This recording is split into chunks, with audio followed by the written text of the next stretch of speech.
Chapter 1140. Most of the people who could come here were civil officials. They either relied on their writings, or relied on their family's influence to get to their positions. Some even relied on some shady means to get to their positions. But no matter how they entered the court, most of them had a common characteristic, and that was that they could speak but not act. It was undeniable that Confucianism could indeed teach people to be good and change the wildness in a person's heart. There were also other benefits. But the drawbacks were equally obvious. Some things were too rule-abiding. After a long time, they would become complacent. It was like moving their mouths and talking. They dared to comment on anything.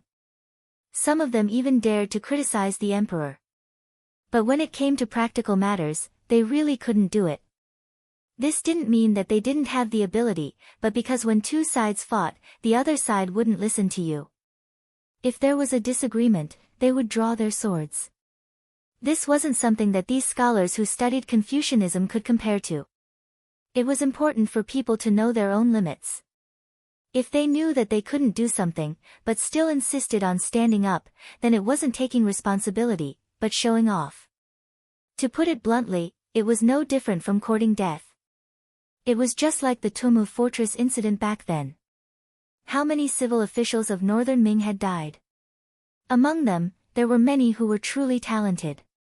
However, in the face of the ferocious Walla cavalry, were their eloquent tongues really of any use? No. After the previous incident, the imperial court was much quieter this time.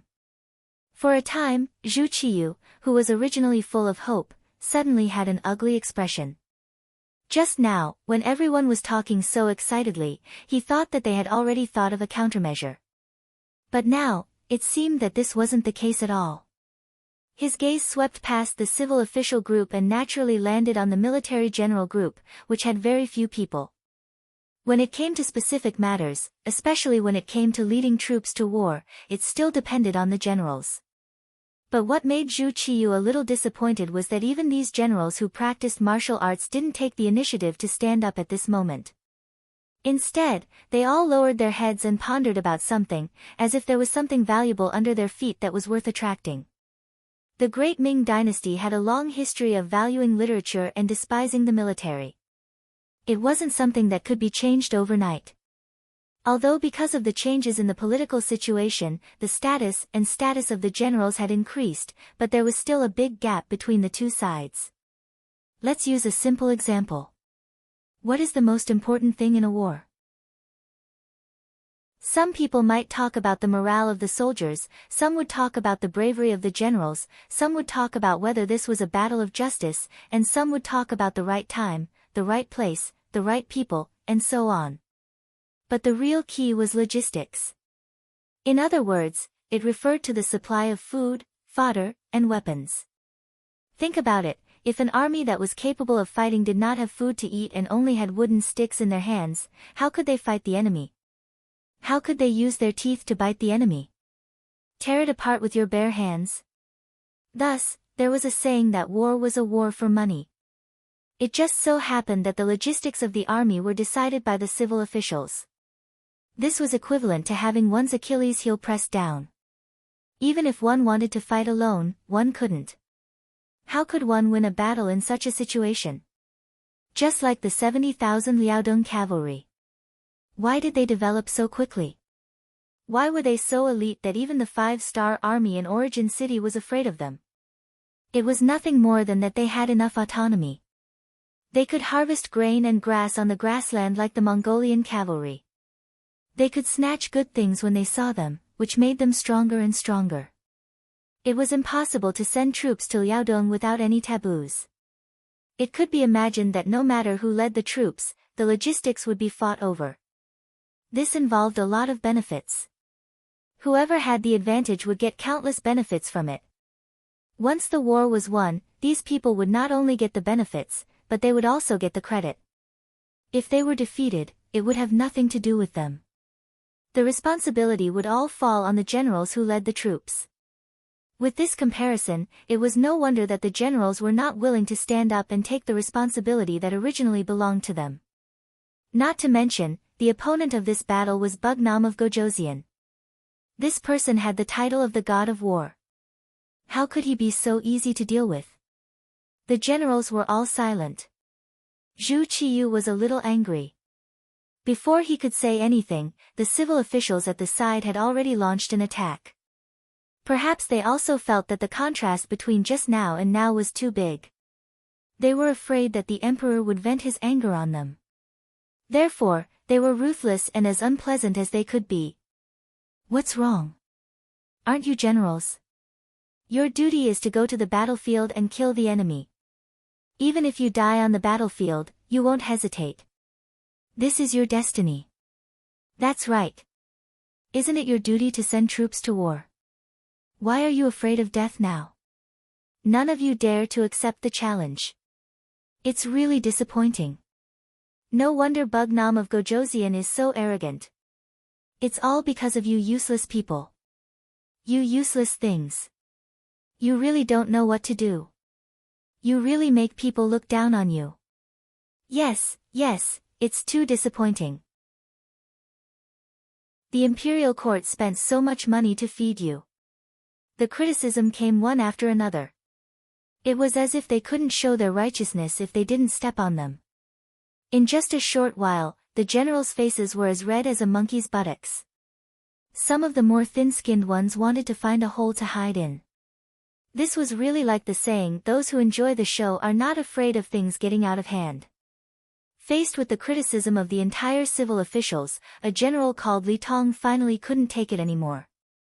As a second-grade general in the imperial court, he naturally had his own personal pride. Especially now that the status of a general was rising step by step, he was very optimistic about the future.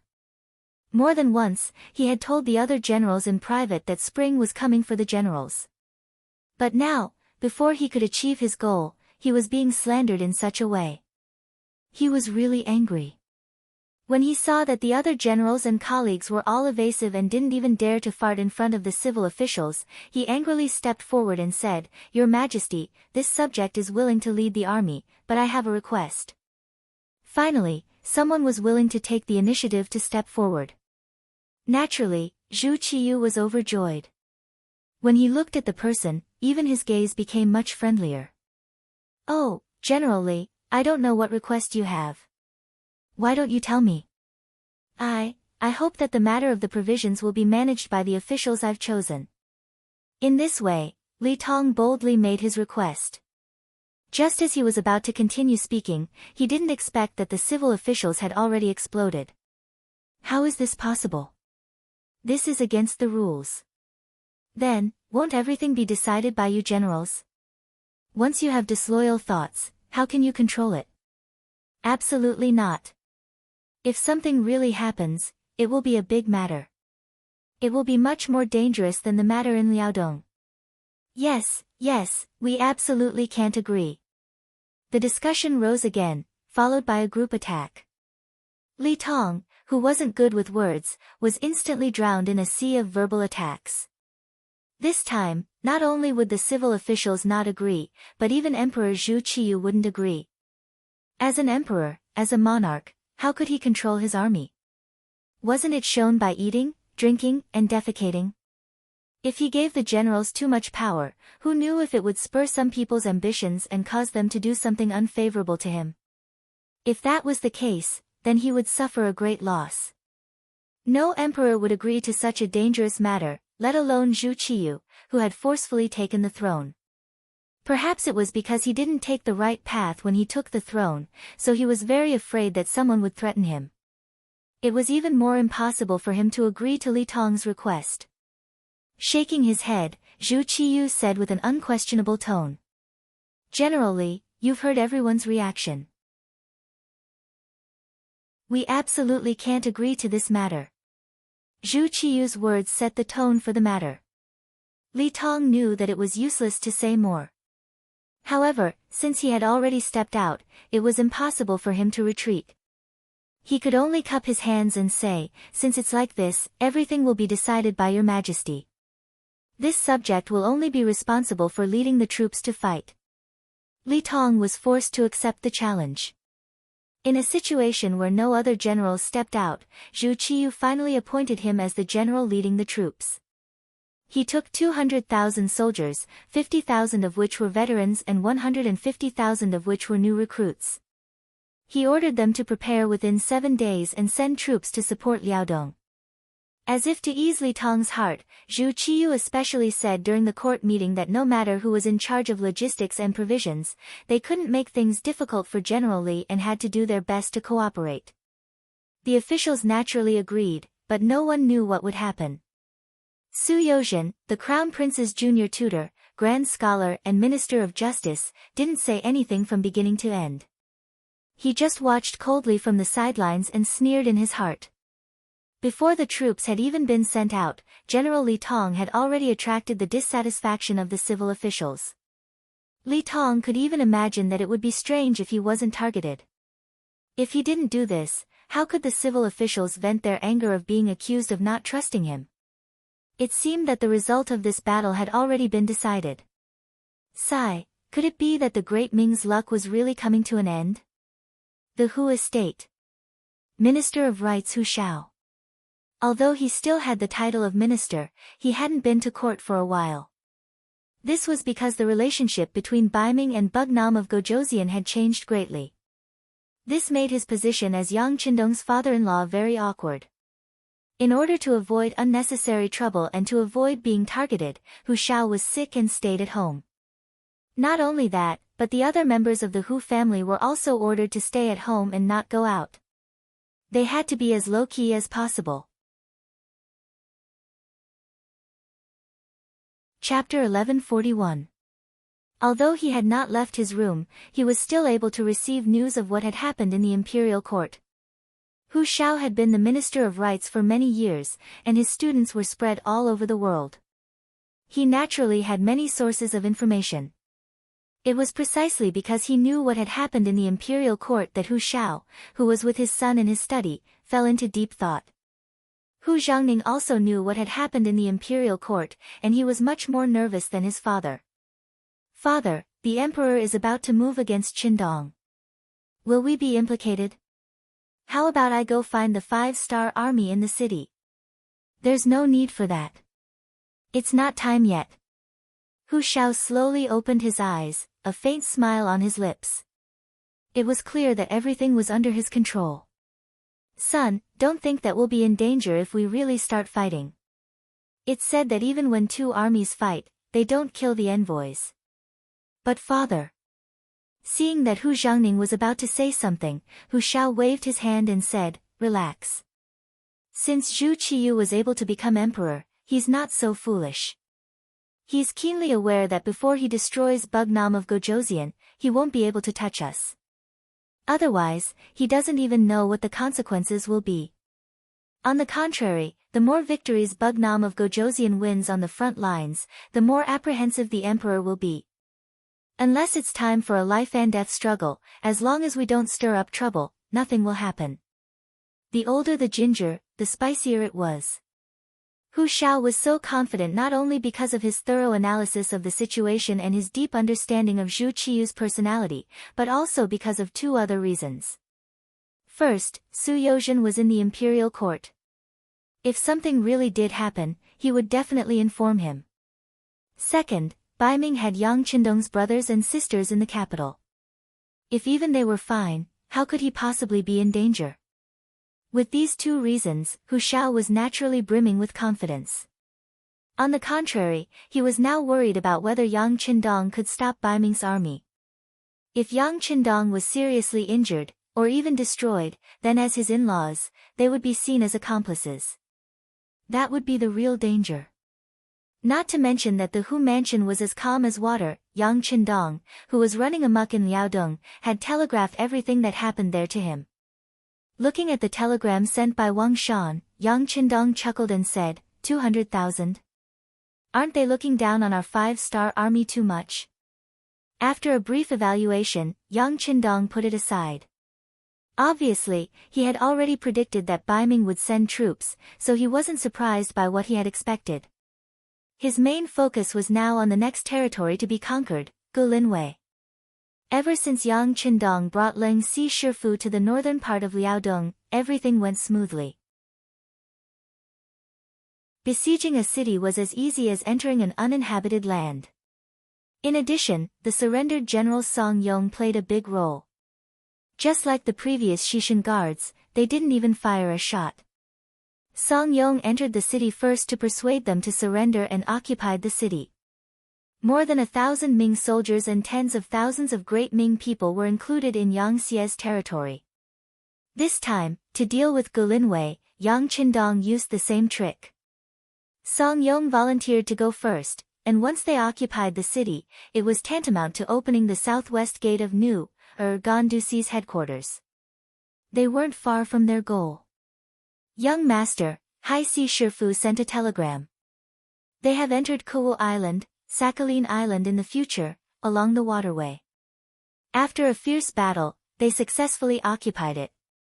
Beta Persei brought a telegram that he had just received to Yang Qindong's temporary tent. Good. When he heard the news, Yang Qindong couldn't help but laugh heartily. Kuwu Island was occupied, which meant that Commander Song Quan had no way to retreat on the sea. He had to either fight with him or surrender. There was no third choice. As if confirming the saying, good things come in pairs, not long after, Song Yong also rushed back. Along with him was Gulinwei's Grand Xian Huzhe. Obviously, he had been persuaded, and this time, he was here to surrender. Similarly, it didn't take much effort to capture Gulinwei. Yang Qindong was one step closer to achieving his goal of capturing Liaodong. Very good, Song Yong did well. Tell him that he will be heavily rewarded. When we completely capture Gandusi's headquarters, we will definitely reward him. Yang Qindong said with a smile. Although Song Yong was a surrendered general and his ability to fight was not very good, his eloquence was not bad. He was also a talent. Yang Qindong had already thought about it. After the war, he would send him to the Ministry of Foreign Affairs. He should be able to play a big role. After Gulinwei was taken down, the next target would be the Fushan Guards, which was the Turlanwei Guards headquarters. Once they took down this place, they would be able to directly face the highest level of power in the Liaodong region. If they could take down this place without shedding any blood, it would be perfect. Beta Persei passed the message to Song Yong. Song Yong was naturally excited. He originally thought that he was just a surrendered general and would never have the chance to raise his head in this life. He didn't expect that he would be able to enter the eyes of Bugnam of Gojoseon. Thinking about his future, he decided to continue to make contributions. So after returning to the barracks to rest for a night, he continued to rush forward and went straight to Gandusi's headquarters. Yang Qindong led the army through Gulinwei early the next morning. At this time, it was already May. The weather was getting warmer and warmer. After the snow melted, the speed of the army's advance was also a lot faster. 2 days later, Song Yong sent news that Gandusi's headquarters was already empty. Whether it was the soldiers or the people in the headquarters, they had all disappeared. They should have all gathered in Gandusi's headquarters, so Song Yong directly went to Gandusi's headquarters in the Liaodong region. Another 5 days passed. When Yang Qindong led the army to Gandusi's headquarters, bad news came. The cavalry scouts reported that Song Yong's head was hung on the city wall of Gandusi's headquarters. As soon as the news reached Yang Qindong's ears, he was shocked and furious. Although Song Yong was a surrendered general, he was now representing the 5-star army. As the saying goes, envoys should not be killed in a war. Song Yong was killed just like that. This was clearly a slap to the 5-star army's face. It was a slap to the Bugnam of Gojoseon's face. Young master, Song Yong can't die just like that. This is clearly looking down on our 5-star army. Let's fight. Beta Persei's eyes were shining as he spoke. Along the way, he originally thought that there would be a big battle to fight. This was the time to show off his skills. He didn't expect things to go so smoothly. Originally, He thought that Tu, Gondusi would surrender. Although he would be happy, he didn't go to the battlefield after all. But now, Song Yong was killed. This was clearly a demonstration by the Baiming generals of Tu, Gondusi. If he didn't kill this trend, who would take the 5-star army seriously in the future? Yang Qindong didn't answer immediately. Although Song Yong's death made him very angry, he couldn't solve the problem by being impulsive. The most important thing now was to understand the situation in Tu, Gondusi. Only by understanding the other party's background would he be able to come up with the best strategy. Beta Persei, contact the intelligence personnel in Tu, Gondusi immediately. I want to know how many Baiming army there are here and who killed Song Yong. Yes, young master. Beta Persei nodded and turned to leave. Yang Qindong's eyes were cold and angry. Someone actually dared to kill one of his men, and an envoy at that. He had to admit that some people were really bold. Since that was the case, he didn't mind being ruthless and using some cruel means to tell the world what would happen if they didn't follow the rules. The intelligence department acted very quickly. Yang San, the head of the security bureau, had already arranged a lot of people here, so the situation in the city quickly spread out. According to a centurion bribed by the security bureau, Song Yong's death was caused by Zhong Cheng, the commander of the city. The telegram described the whole process of Song Yong's death in detail. Originally, as an envoy, Song Yong could have left the city safely if he failed to persuade them to surrender. As the commander, Song Quan also had the same idea. Although he didn't like his own family and thought that they had no backbone, he would still abide by the rules of war between two armies. Things went bad because of Zhong Cheng. He didn't know where he found out that Song Yong had 100,000 taels of silver on him. This was originally given to him by Yang Qindong. If he succeeded in persuading Song Yong to surrender, this would be their way of expressing their sincerity. Logically speaking, if they didn't reach an agreement, Song Yong should have left the city and wouldn't have handed over the 100,000 taels of silver. But the greedy Zhong Cheng didn't care about this. He thought that since they were going to become enemies, it would be a waste if he didn't take the 100,000 taels. So he led the soldiers to stop Song Yong at the city gate and asked him to hand over the banknotes. Otherwise, he would die. After Song Yong was chosen by Yang Qindong, his whole person changed. He had a bright future, so of course he wouldn't hand over the banknotes and show his incompetence again. Considering that he was an envoy of the 5-star army, not only did he not hand over the banknotes, he also loudly reprimanded Zhong Cheng, making the soldiers at the city gate hear clearly. Being reprimanded in public like this, Zhong Cheng's face naturally didn't look good. In a rage, he swung his sword and chopped Song Quan. Naturally, the 100,000 taels of silver also fell into Zhong Cheng's pocket. This matter was seen by many people, so Zhong Cheng deliberately said that this was the fate of those who dared to surrender to the 5-star army. You're courting death. Yang Qindong's face was full of anger. He punched the sand table that was temporarily set up. With just one punch, the solid wood table was completely destroyed. Young master, calm down. This Zhong Cheng really deserves to die. The intelligence department also sent news that this person's reputation in the city isn't good, especially his greed and lust. That's known by everyone. Just counting the number of concubines, he has taken as many as 13 and even gave birth to 3 fat sons for him. His eldest son is already 12 years old and is now running amok in the city. I heard that he's even worse than his father. Beta Persei also said with a face full of anger.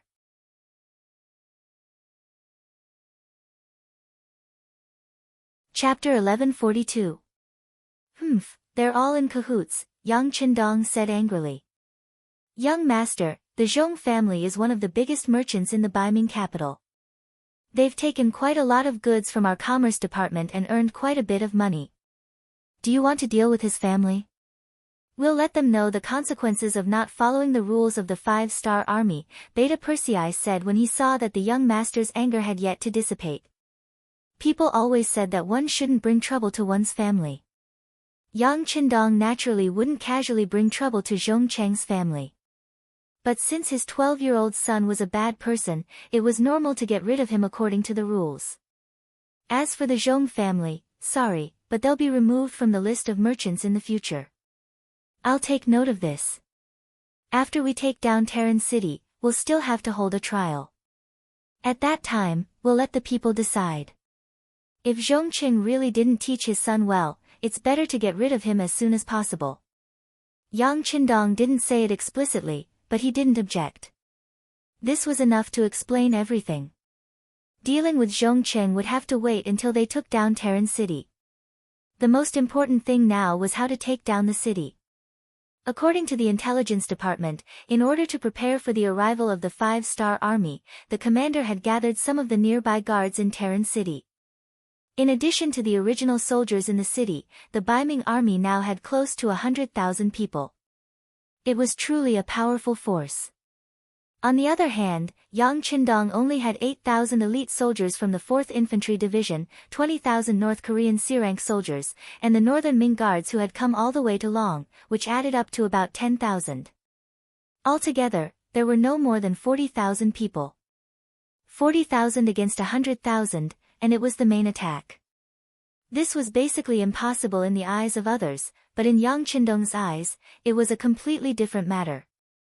The reason why he brought the 4th Division and not the other cavalry troops was to attack the city.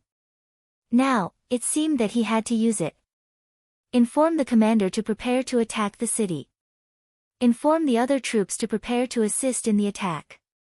Inform the 4th Division of the Sea to be on standby and prepare to bombard Terran City.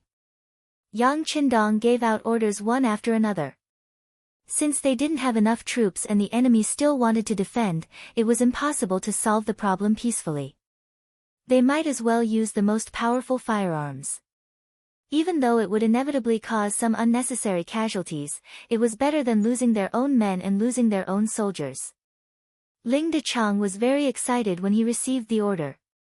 Ever since he entered the Liaodong region, he had been looking for a chance to show off his skills. From the telegram, he found out that both the 1st Cavalry Division and the new army had done a lot. Only his 4th Division hadn't done anything. All they did was follow the 6th Young Master and take over some of the cities that Song Yong had occupied. This made him feel very unbalanced. To be able to follow the 6th Young Master, it was the perfect opportunity to show off his skills. Now that he didn't do anything, it would be a lie to say that he didn't feel wronged at all. Even in his dreams, he wanted to show off the strength of the 4th Division. He originally thought that Song Yong had gone to Terran City and that he wouldn't have a chance. Now, the Liaodong army dared to kill Song Yong, who was in the middle of a peace negotiation. This angered the 6th Young Master. Now, it was time for them to show off. Gather the entire division and prepare for battle. Tell the 4 regimental commanders to report to me. After Ling Dechang finished speaking, he laughed heartily and went to the sand table to plan the attack. Within Terran City, Commanding Officer Song Quan sat in the main hall with a dignified expression. Beside him sat Commander Zhong Cheng and Commander Qian Shiyi Ligang. Commanding Officer Song Quan was a Grade 2 general. To be able to reach this position, Song Quan was quite capable. Furthermore, from the fact that he hadn't moved from his position for 7 years, it could be seen that he was a smooth and slick person. The Great Ming dynasty valued the civil and despised the military. This was especially so for the generals who held great power. It was very easy for the emperor to be suspicious of them. Reality also proved that if it wasn't for the emperor's suspicion and the civil officials' jealousy, the Great Ming dynasty wouldn't have been destroyed. As a commanding officer of hundreds of thousands of soldiers, Song Quan was able to sit in his position for 7 years. This was enough to show that he was very good at dealing with people. Otherwise, he would have been suppressed to death by the civil officials. It was because of this that when he heard that the 5-star army's peace envoy, Song Yong, had died at the city gates, his face instantly darkened. His position meant that he couldn't surrender to Yang Qindong. Unless there was an order from the Baiming emperor, if he really did so, none of his family members in the Baiming capital would be able to survive. However, he didn't make this decision of his own accord. As a general who held great power in the military, Song Quan had a deep understanding of the five-star army. It was because of this that he knew how powerful the other party was. This kind of enemy wasn't someone he could fight against. He couldn't surrender, and he couldn't win. Song Quan was prepared to sacrifice himself for a righteous cause to protect his family in the capital. Therefore, in the face of Song Yong's words, all he could do was to drive the other party away and wait for Yang Qindong to fight. When the time was right, he would commit suicide. With his own life, he could exchange the safety of his whole family, or he could also protect the safety of the people in the city. But he didn't expect Zhong Qing to be so daring as to force Song Yong to kill out of greed. This would create a situation where only one side would be able to survive. When the time came, even if he died, the civilians in the city wouldn't have it easy either. Did this Zhong Qing not have a brain? Did he not know that once the five-star army took Terran City, all the money he had would be nothing more than a wedding dress for the enemy? What was the use of money that couldn't be taken, and even if it was taken, it was useless? But it was too late to say anything now. Song Yong was already dead, and the dead couldn't be brought back to life. What they had to do now was to solve the current problem and save as many people as possible with the least amount of casualties. Looking at Zhong Qing with a murderous gaze, Song Quan said, "General Zhong, Song Yong is already dead. The five-star army will be attacking the city soon. Why don't you take the lead?" "Why should I?" Zhong Cheng's expression turned ugly. From the moment Song Yong died, he knew that things were going to go south. He didn't think that someone would risk his life for money. If he had known, he wouldn't have done such a thing even if he was beaten to death. But since he was already dead, there was no point in thinking about it. Thinking about the 100,000 soldiers in the city and the less than 50,000 five-star army outside the city, he regained his courage. But now, the commander was asking him to fight the five-star army. Wasn't that the same as asking him to die? He wasn't stupid enough to agree to it. Everyone knew that it was easy to gain merits by being the vanguard, but it was also very dangerous. Perhaps if it was another ambitious general, he would fight for this position. But as a member of the Zhong clan in the capital, he had an incomparable background. He came to the Liaodong region just to gain experience. He didn't need such a great merit. Only then did he refuse without even thinking about it. Sitting on the right was the commander, Yi Ligang. He was a handsome middle-aged man in his early 30s.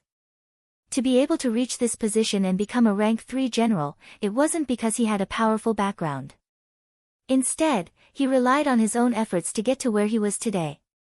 It could be said that whether it was in terms of intelligence or bravery, he was one of the top 5 people in the Liaodong region.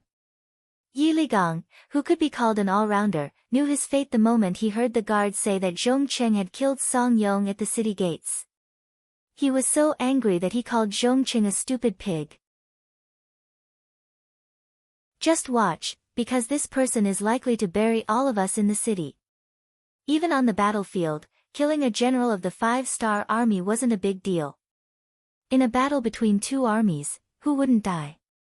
But killing an unarmed envoy was completely different. That was openly breaking the rules and slapping Bugnam of Gojoseon's face. Who was Bugnam of Gojoseon? He was an existence on par with the Southern and Beiming emperors. In terms of territory, he wasn't much worse. He was just someone with a lower reputation. How could such a person be so easy to provoke? Who was Zhong Qing? His family had some reputation in the capital and he had made some money in the past few years. Did he really think that he was invincible and could do whatever he wanted? Did he think that he could kill people without following the rules? From that moment on, Yi Ligang had sentenced Zhong Qing to death. And now, Zhong Qing was openly disobeying the commander's orders. Yi Ligang didn't know what to say about this person. It seemed that the word stupid wasn't enough to describe him. Sure enough, as soon as Zhong Qing refused, Song Quan flew into a rage. "General Zhong, do you think I'm negotiating with you? Let me tell you, this is a military order. If you don't obey, you will be punished according to military law. The so-called punishment according to military law was beheading. Zhong Cheng, who felt that things were not going well, pointed at Song Quan and said, "Commander, you can't do this. Over the years, our Zhong family has given you a lot of money.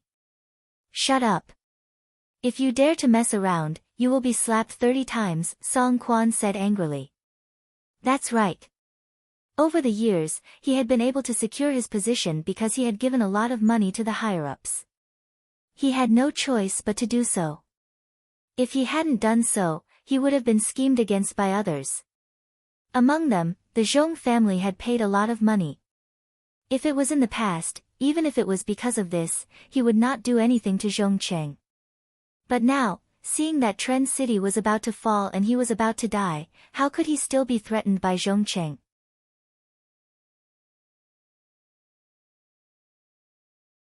Chapter 1143.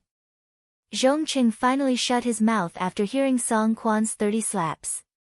He could tell that Song Quan was going to abandon him. Now that he was under someone else's roof, he had no choice but to lower his head. He thought to himself that when he had the chance to spread the news, he would definitely tell his family about this. After that, he could only reluctantly agree. Since Commander has given the order, Zhong Cheng will follow it. I will go and arrange for people to defend the city. Zhong Cheng walked out of the hall, leaving Song Quan and Yi Ligang behind. Thinking about the unfavorable situation, Song Quan asked, "Commander, I'm afraid that Zhong Cheng alone won't be able to stop the 5-star army's attack. I heard that the 4th Infantry Division is mainly armed with firearms."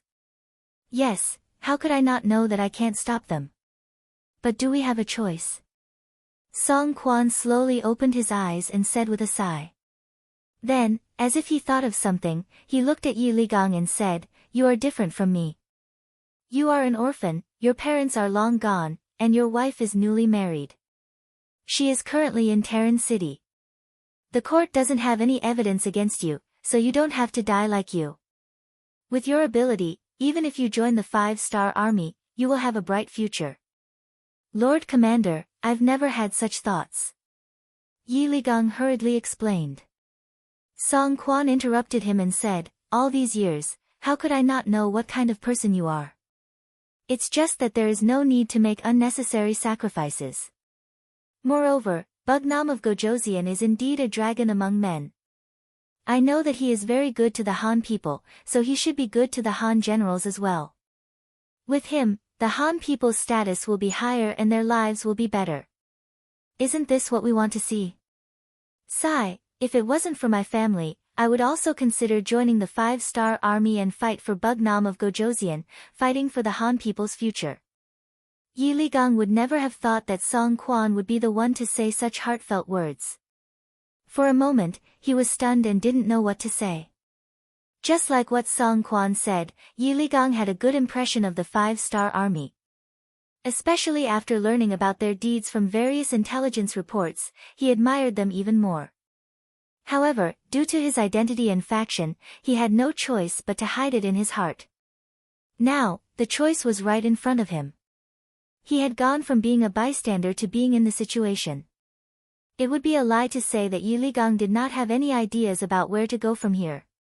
However, when he thought about how everything he had today was all because of Song Quan's recommendation, he could not let down this benefactor in his life.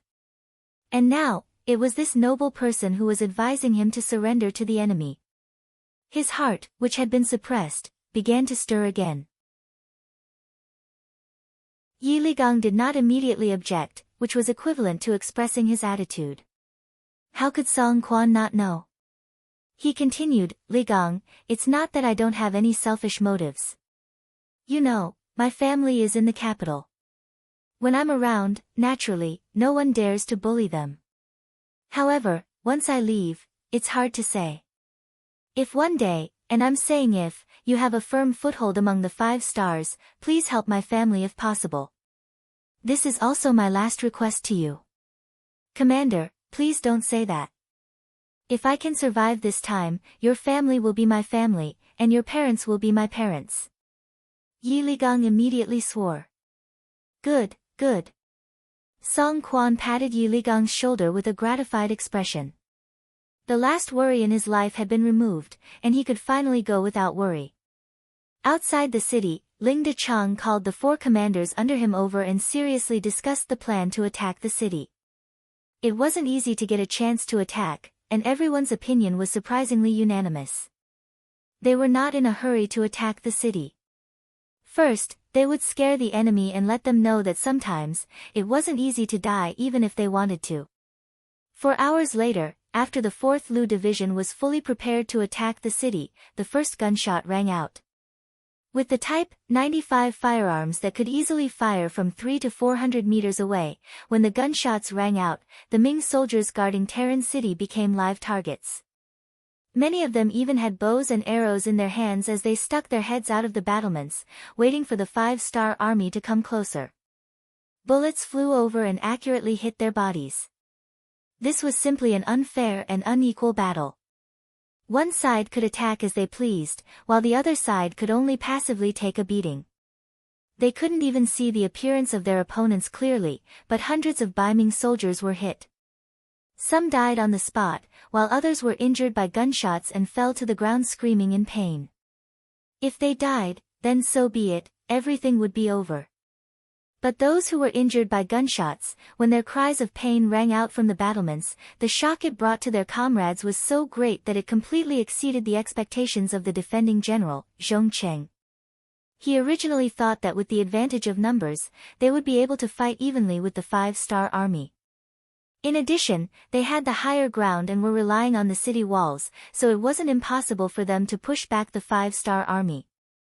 But after this exchange, Zhong Cheng realized how wrong he was. As the headquarters of the new, Gandu, it was where the commander was located.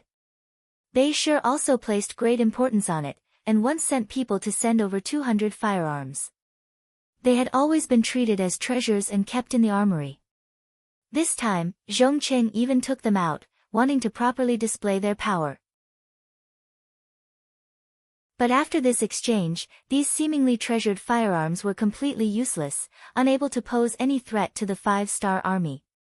They couldn't even attack from a certain distance, so how could they display their power?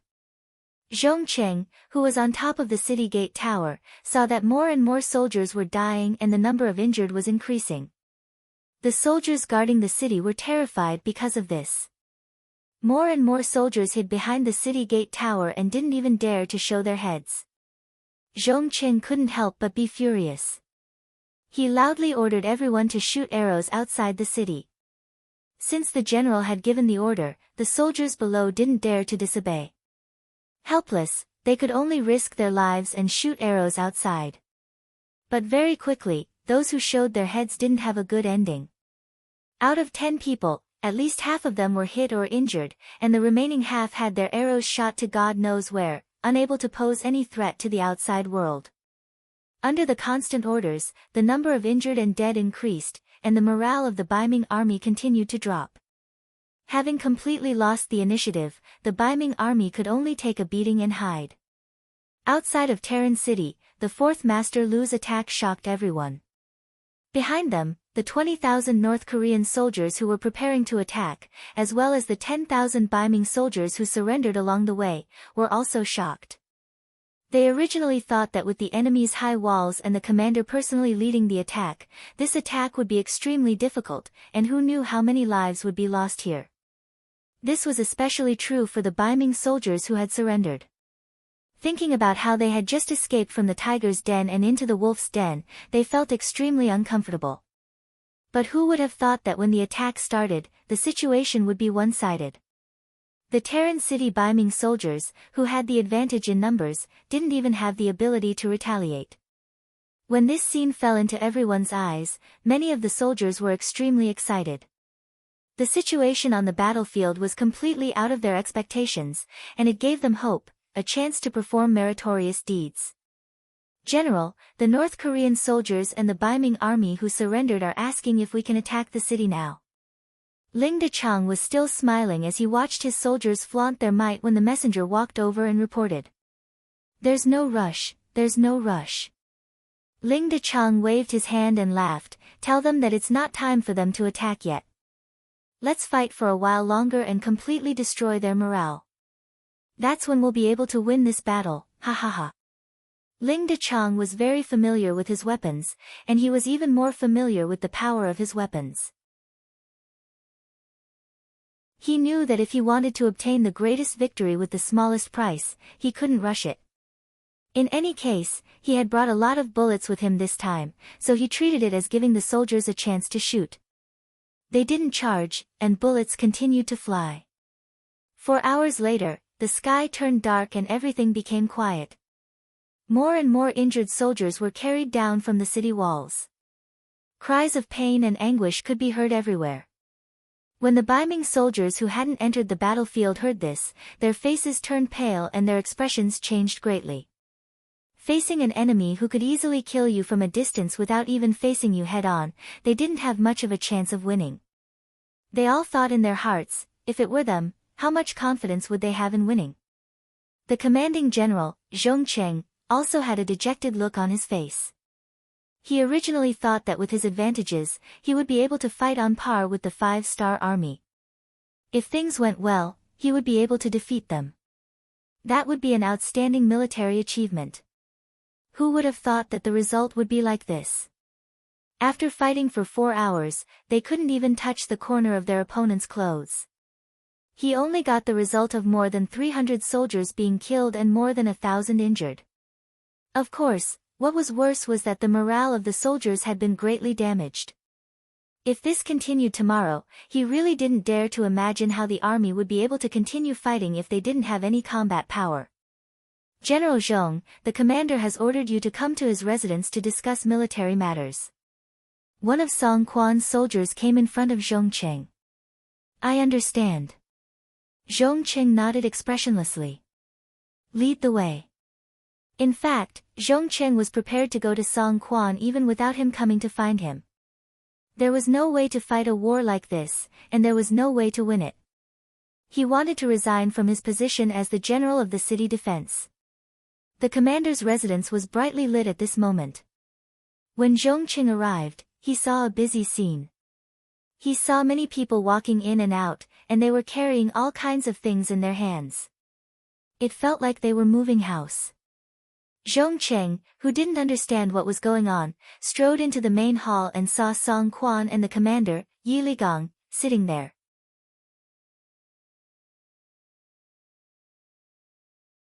Chapter 1144. Commander, what are the people outside busy with? Zhong Cheng asked in confusion after entering the hall. General Zhong, don't ask so many questions.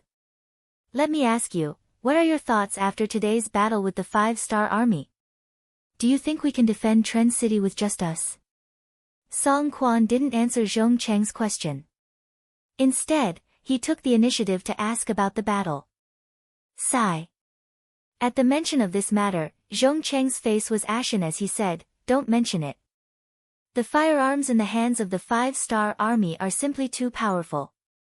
They can even shoot from afar and are extremely accurate. We didn't even see their shadows and we've already lost over 1,000 people. If this battle continues like this, there's really no way to continue. Oh, so that means we won't be able to defend the city? Song Quan asked again. That's right. We can't defend it. This time, Zhong Cheng answered honestly. If that's the case, what does General Zhong think about breaking out of the encirclement? Song Quan asked as he already expected Zhong Cheng to say this. Breaking out of the encirclement? This question was completely out of Zhong Cheng's expectations. Then, he remembered that when he entered the mansion, he saw those people moving things back and forth. He immediately understood that Song Quan was preparing to escape. Seeing that Zhong Cheng seemed to be thinking about something, Song Quan looked at Yi Ligang on the other side. The two of them looked at each other and nodded. Song Quan said to Zhong Cheng again, that's right, we should break out of the encirclement. You know the situation this afternoon. The 5-star army has very powerful firearms. It's not something we can stop. If we don't break out of the encirclement early, once they attack with this method, I'm afraid we won't even have a chance. Yes, Commander, you're right. But isn't it too rushed to break out of the encirclement tonight? After seeing the power of the 5-star army, Zhongqing agreed with this decision. However, he still felt that breaking out of the encirclement now was too rushed. He didn't even have the slightest bit of preparation. It's not rushed. Who can guarantee that the 5-star army won't attack the city tomorrow? If that's the case, I'm afraid we won't even have a chance to break through. Seeing that Zhongqing didn't immediately object, Song Quan continued to persuade him. The 5-star army was indeed powerful. No one knew what kind of attack they would launch tomorrow. In the end, Zhongqing nodded and agreed. Let's break through the encirclement then. I just don't know what kind of plan the commander has. I've already discussed this matter with Yi Qian. Let's do it like this tonight. In the middle of the night, dark clouds covered the moonlight and the sky was completely dark. Looking at Telin city from afar, other than the moving torches on the city walls, which were soldiers patrolling, everything else was pitch black. It gave off a very quiet feeling. However, the atmosphere suddenly changed. The originally quiet city was suddenly filled with rumbling sounds. Then, the west gate was opened and a large group of people rushed out. They appeared like a whirlwind and rushed towards the river guards. After the west gate was opened, the south gate opened as well. Unlike the other gates, the south gate remained silent after it was opened. Not a single soldier walked out from it. The contrast between the two was very obvious. Outside the south gate, Yang Qindong, who had already changed into a golden cloak, was slowly approaching under the protection of 1,000 black knights. Behind the black knights were tens of thousands of North Korean soldiers and 10,000 Baiming army soldiers. They arrived at the south gate unhurriedly. Then, they entered as if there was no one around. Just like that, they entered the city through the gate openly. They didn't encounter any obstruction or resistance during the process. In the commander's residence of Telin City, the commander, Song Quan, had already committed suicide in the courtyard. A white cloth was covering his body and a group of soldiers were kneeling on both sides of him. When Yang Qindong arrived, he saw this scene. Greetings, Bugnam of Gojoseon. The moment Yang Qindong entered the courtyard, everyone, led by Yi Ligang, fell to their knees.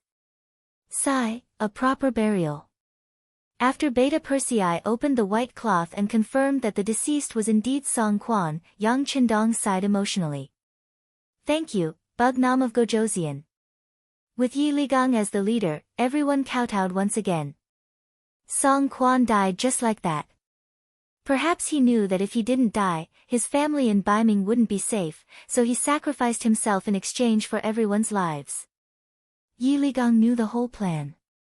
He really wanted to prevent his benefactor from dying, but he also knew that it was useless. Song Quan's survival meant that his family in Baiming had to die. There was no other choice but to sacrifice one person in exchange for everyone's lives. And before Song Quan died, he still did a lot of things.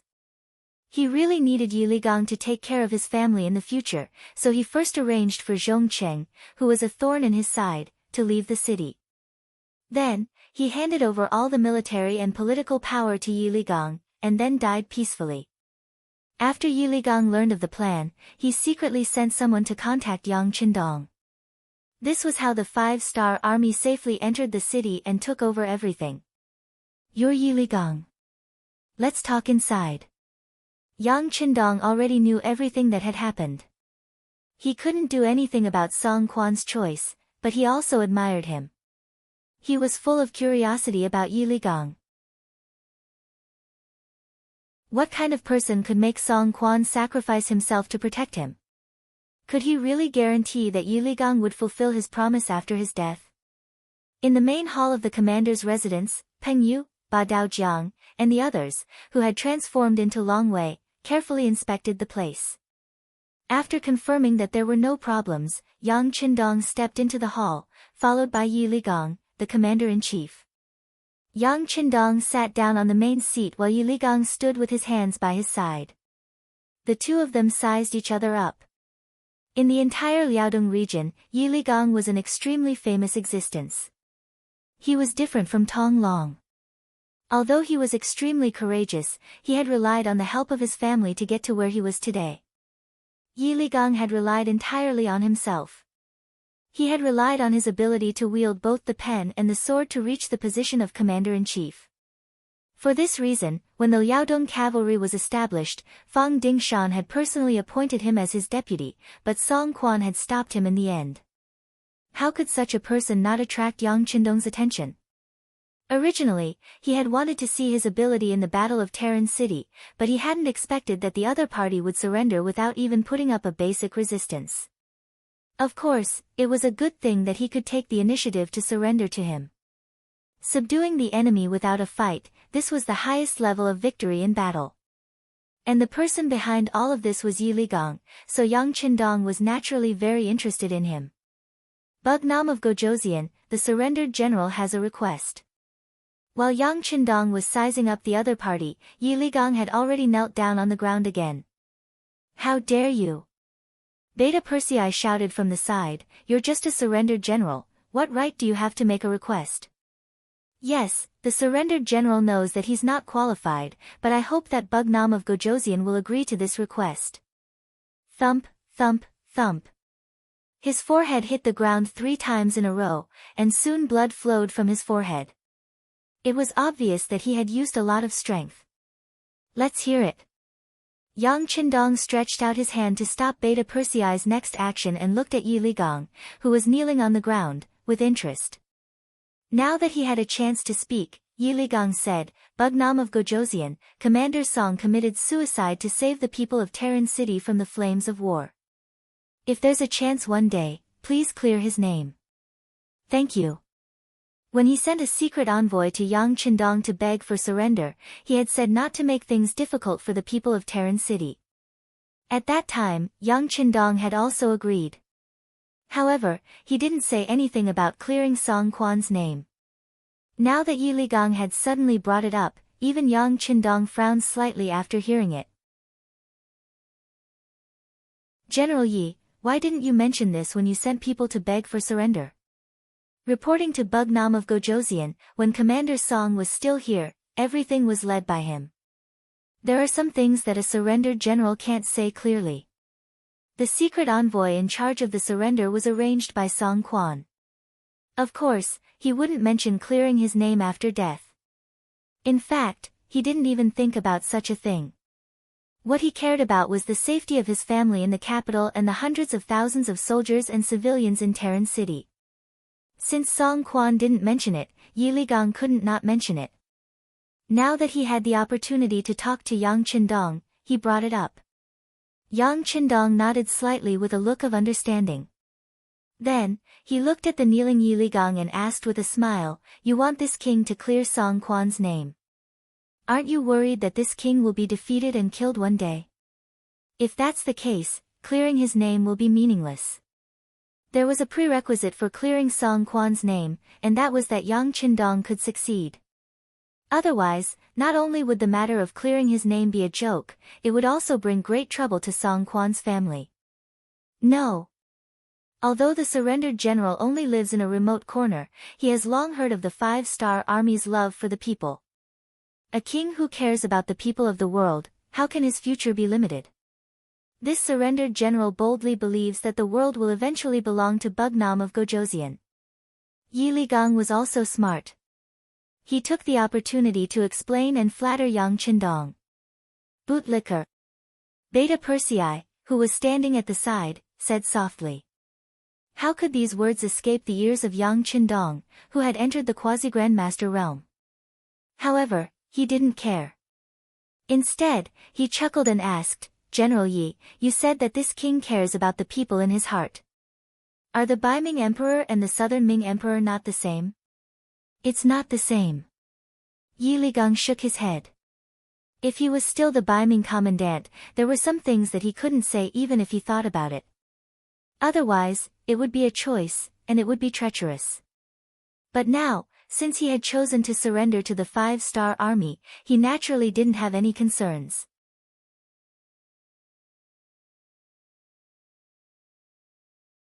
Chapter 1145.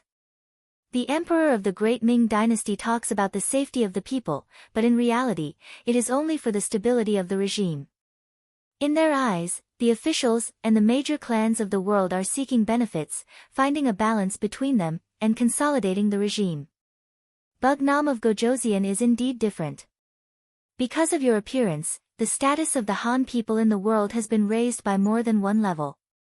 This can be seen from yesterday when you only besieged the city and did not immediately attack. Based on this point, the surrendered general believes that you are a sincere ruler. After Yiligang finished speaking, he once again knelt on the ground, as if he had said all that he should say and would let Yang Qindong deal with him. The words just now were indeed the words of Yiligang's trusted aide. But how could it not be a representation? Presumably, in the entire Great Ming dynasty, there should be many generals with such knowledge. When Yang Qindong heard this, he was naturally gratified. At least there was someone who understood what he did. Good, I have to say, General Yi, your words really made me happy. Since that is the case, I will agree to your request.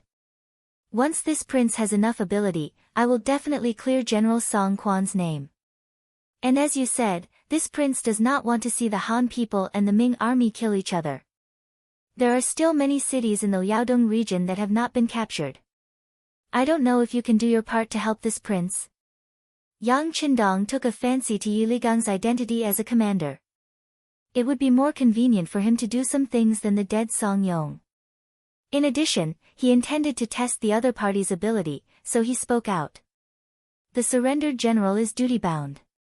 How could Yiligang, who wanted to take the opportunity to show his ability, not agree? The surrendered general thanks Bugnam of Gojoseon for promising to clear General Song's name. Thank you again.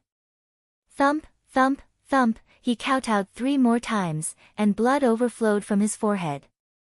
Just as the two were talking, Longwei's voice came from outside the hall. 6th Young Master, Lu 4th Division Commander Ling Daqiang requests an audience. Let him in. Yang Qindong sat up straight with a smile on his face. After a dozen breaths of time, Ling Daqiang entered the hall with a wooden box in his hands. He knelt down in front of Yang Qindong, who was wearing a golden cloak. 6th Young Master, I was able to accomplish my mission. Zhong Cheng has been killed. This is his head. Poor Zhong Cheng, he didn't even know that he had been betrayed. They thought that Song Quan had really given the order to break out of the encirclement, but unbeknownst to them, not too far away from the southern gates, the Lu 4th Master teachers were already lying in ambush. As soon as they appeared, they would surround them and eliminate them. How could Zhong Cheng know about this? He was still happy that he was about to escape from danger. Following that, gunshots rang out and everything ended. Zhong Cheng was dead. Not only that, but his family members who followed him out of the city didn't end up well either. Most of them were captured, and his evil youngest son was also killed in the chaos. It could be said that they had avenged Song Yong. Yang Qindong didn't look at the head in the wooden box. Instead, he sighed and said, release the news that Zhong Qing secretly escaped from the city and created an opportunity for the 5-star army to enter Terran City. After a series of resistance, Yiligang was captured and Commander Song Quan died in battle. As soon as Yang Qindong said this, Yiligang, who had just stood up, revealed a grateful expression. By pushing all the blame to the dead Zhong Cheng, Song Quan's family members in Baiming capital would be safe. Beta Persei agreed and immediately sent someone to spread the news. Yang Qindong asked Yiligang to stay behind and asked him about the Liaodong region. Yiligang already had thoughts of joining Yang Qindong, so he naturally told him everything he knew. Bugnam of Gojoseon, before the Liaodong region was renamed as the new Gandusi region, I followed Commander Song Quan here. I don't know everything here, but I know 90% of it. Let's start with the most powerful place, the Jianzhou Guards. Yiligang was indeed worthy of being chosen by Song Quan. He knew the situation here very well. Many of the things he said were the same as the information sent by the intelligence department. There were also some things that even the intelligence department didn't know. Okay. Seeing Yiligang stop talking, Yang Qindong laughed heartily and slapped his thigh. It seems that General Yi is indeed very familiar with the situation here. If that's the case, I wonder if you can persuade the nearby guard stations that haven't been taken down by our 5-star army? Yi Ligang didn't immediately answer. Instead, after thinking for a moment, he raised his head. It shouldn't be a problem. If Bugnam of Gojoseon trusts this Yi, then leave this matter to me. Seeing Yi Ligang so confident, Yang Qindong was even more happy. Okay, I'll leave this matter to you. How many soldiers do you need? There's no need. I'll just bring some personal guards. However, I hope that Bugnam of Gojoseon can give me some silver. This isn't to bribe anyone. It's just that some places are too poor. They can't even pay the soldiers. Speaking of this, Yi Ligang felt a bit embarrassed. After all, he was the commander of the Liaodong region. Logically speaking, he was in charge of the finances. If he said that there wasn't any pay for the soldiers, it really was a loss of face. Before coming, Yang Qindong had done his research. Although Zhu Qiyu had indeed earned quite a bit of money through the newly opened Zhu family bank, the lives of the soldiers weren't that good. For example, the Liaodong cavalry on the grasslands were still fine. They could be paid on time. However, the Liaodong region, which was too far away from the capital, couldn't do so. Every time it was time to pay, all sorts of reasons would be used to reduce it. As time passed, the silver became more and more insufficient. Knowing that this wasn't Yi Ligang's fault, Yang Qindong stood up and patted him on the shoulder. This king knows the situation. You don't have to feel burdened. How about this, I'll give you 1 million taels of silver. You can go and solve the problem. Not only the soldiers, but also the common people. You can help them. If it's still not enough, you can come and find this king. He didn't expect Yang Qindong to be so generous and benevolent. 1 million taels of silver was equivalent to half a year's salary for the Liaodong guard post. Yi Ligang patted his chest and promised, Bugnam of Gojoseon, don't worry. The silver will definitely be distributed to the soldiers and the common people. Your righteous deeds will also be known to the common people.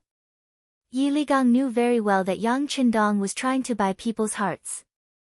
However, he also liked to do this kind of thing. If Zhu Qiyu had been willing to take out silver to buy people's hearts, the Liaodong guard post wouldn't have been so weak. Song Yong wouldn't have been able to convince several guard posts in succession. In the end, it was all because they didn't have money.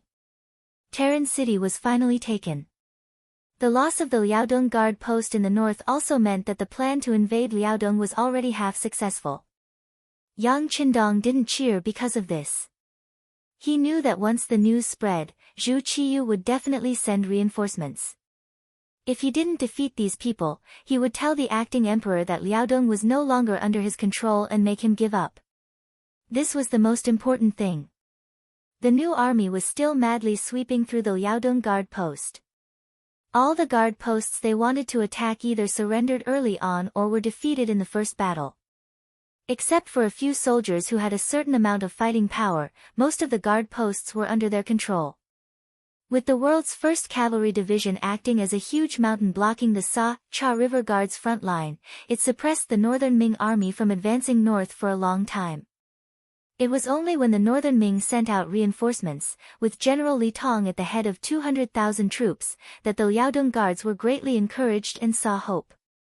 During this time, Yi Ligang completed the task given to him by Yang Qindong very well. He integrated the guard posts in the Terran City, which included more than 20,000 surrendered soldiers from Baiming. The 100,000 soldiers in the Gatling City and the 10,000 surrendered soldiers that Yang Qindong brought along made a total of 130,000 soldiers. Yang Qindong naturally wouldn't be polite with such a force. Then he made a shocking decision. He changed the name of the Liaodong Guard post to the 3 eastern provinces and used one of his students as the governor, a person named Lu Ji. Although Lu Ji was Yang Qindong's student, he was actually older than Yang Qindong. But in the spirit of learning without precedence, he was still convinced by Yang Qindong's knowledge, entered the Yang Family Academy, and became an excellent teacher. Because he was very good at management, he was promoted to the position of governor of the 3 eastern provinces. The position of general of the 3 eastern provinces was given to Yi Ligang. Not only that, he was allowed to have 100,000 soldiers, 30,000 of which could be cavalry. When the matter was announced, Yi Ligang, who didn't cry easily, failed to live up to expectations, and shed tears.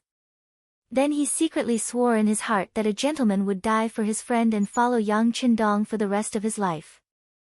General Yi, I'll leave you with 1,000,000 taels of silver. In the future, you'll be paid on time every month. However, I'll leave the matters of the army to you. You must seize the opportunity to train. You must train a strong army so that General Song Quan can rest assured in the underworld. Yang Qindong said earnestly to Yi Ligang. Bugnam of Gojoseon, don't worry. We will train hard, but if you call, we will come. Yi Ligang solemnly promised. After solving the problem of the Liaodong Guard Post, Yang Qindong brought the 4th Division, 20,000 North Korean soldiers, and 10,000 Baiming surrendered soldiers down south. In just 4 months, after leaving the Japanese Empire, Yang Qindong had taken over the Shuangqing Guards and the Saha River Guards as the front line. He was already halfway to his goal of taking over the Liaodong Guard Post. However, Yang Qindong was very clear that although it seemed like he had taken over half of the territory, it was just a barren land. There weren't many Baiming army there either. The truly powerful ones were the remaining half, which was the Liaodong Guard Post near the capital of Baiming.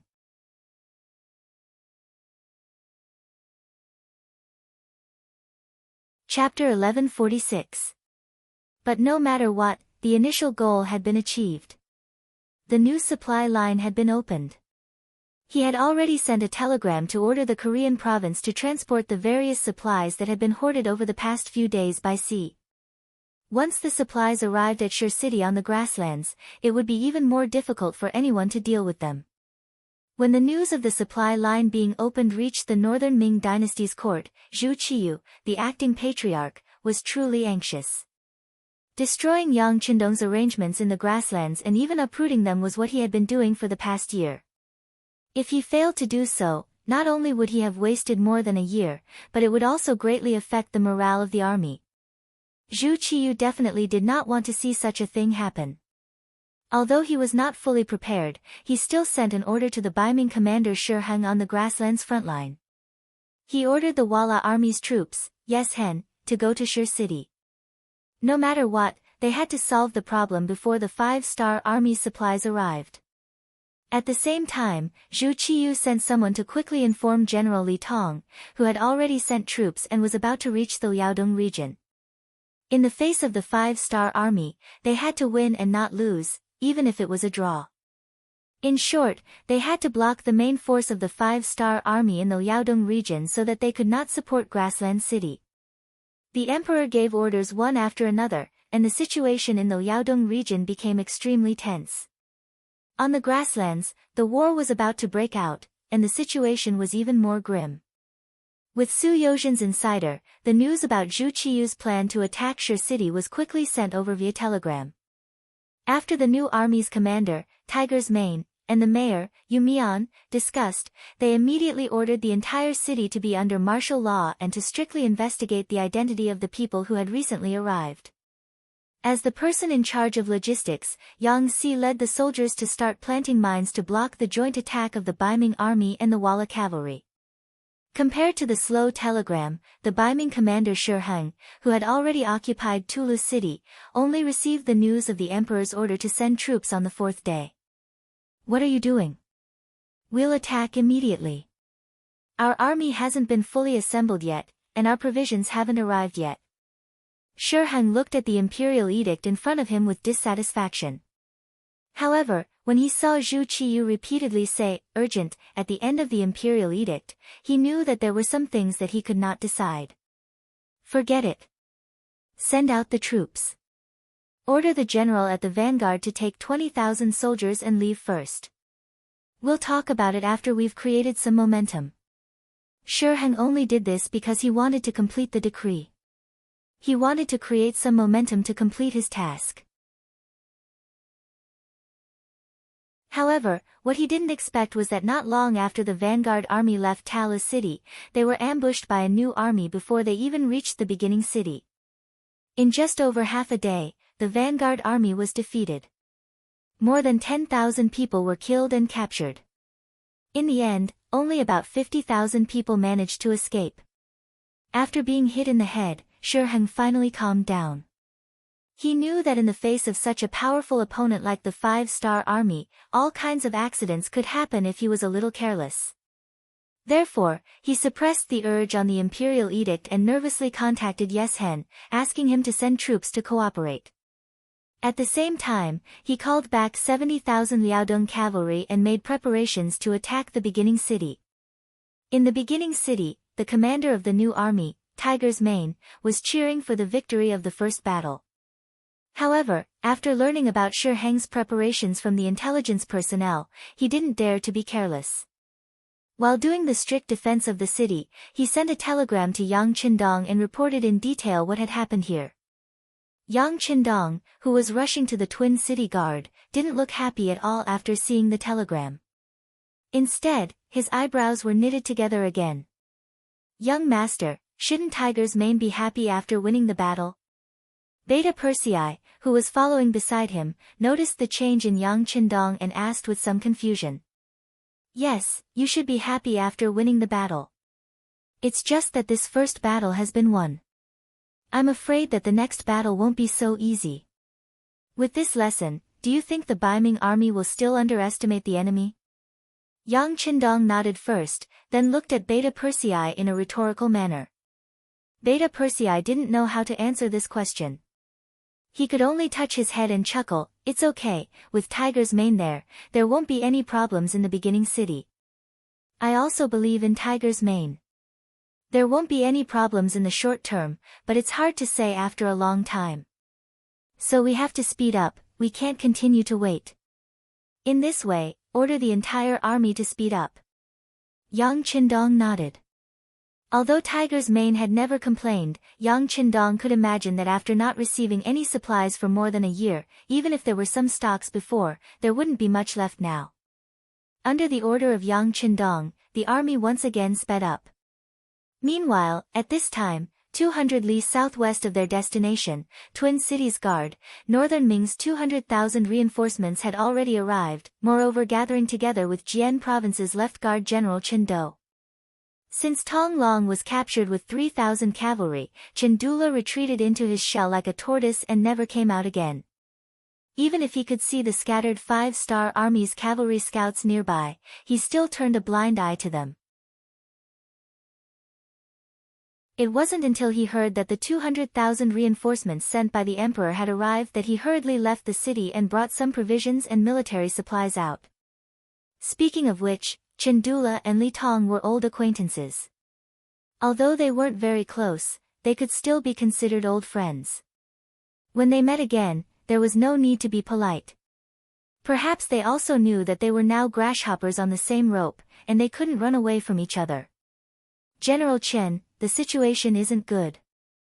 The 5-star army is coming aggressively, I'm afraid it won't be easy to deal with them." After Li Tong greeted Chen Dula, he entered the temporary tent to discuss the situation in front of him. "General Li is right, the 5-star army's combat power is strong and not easy to deal with.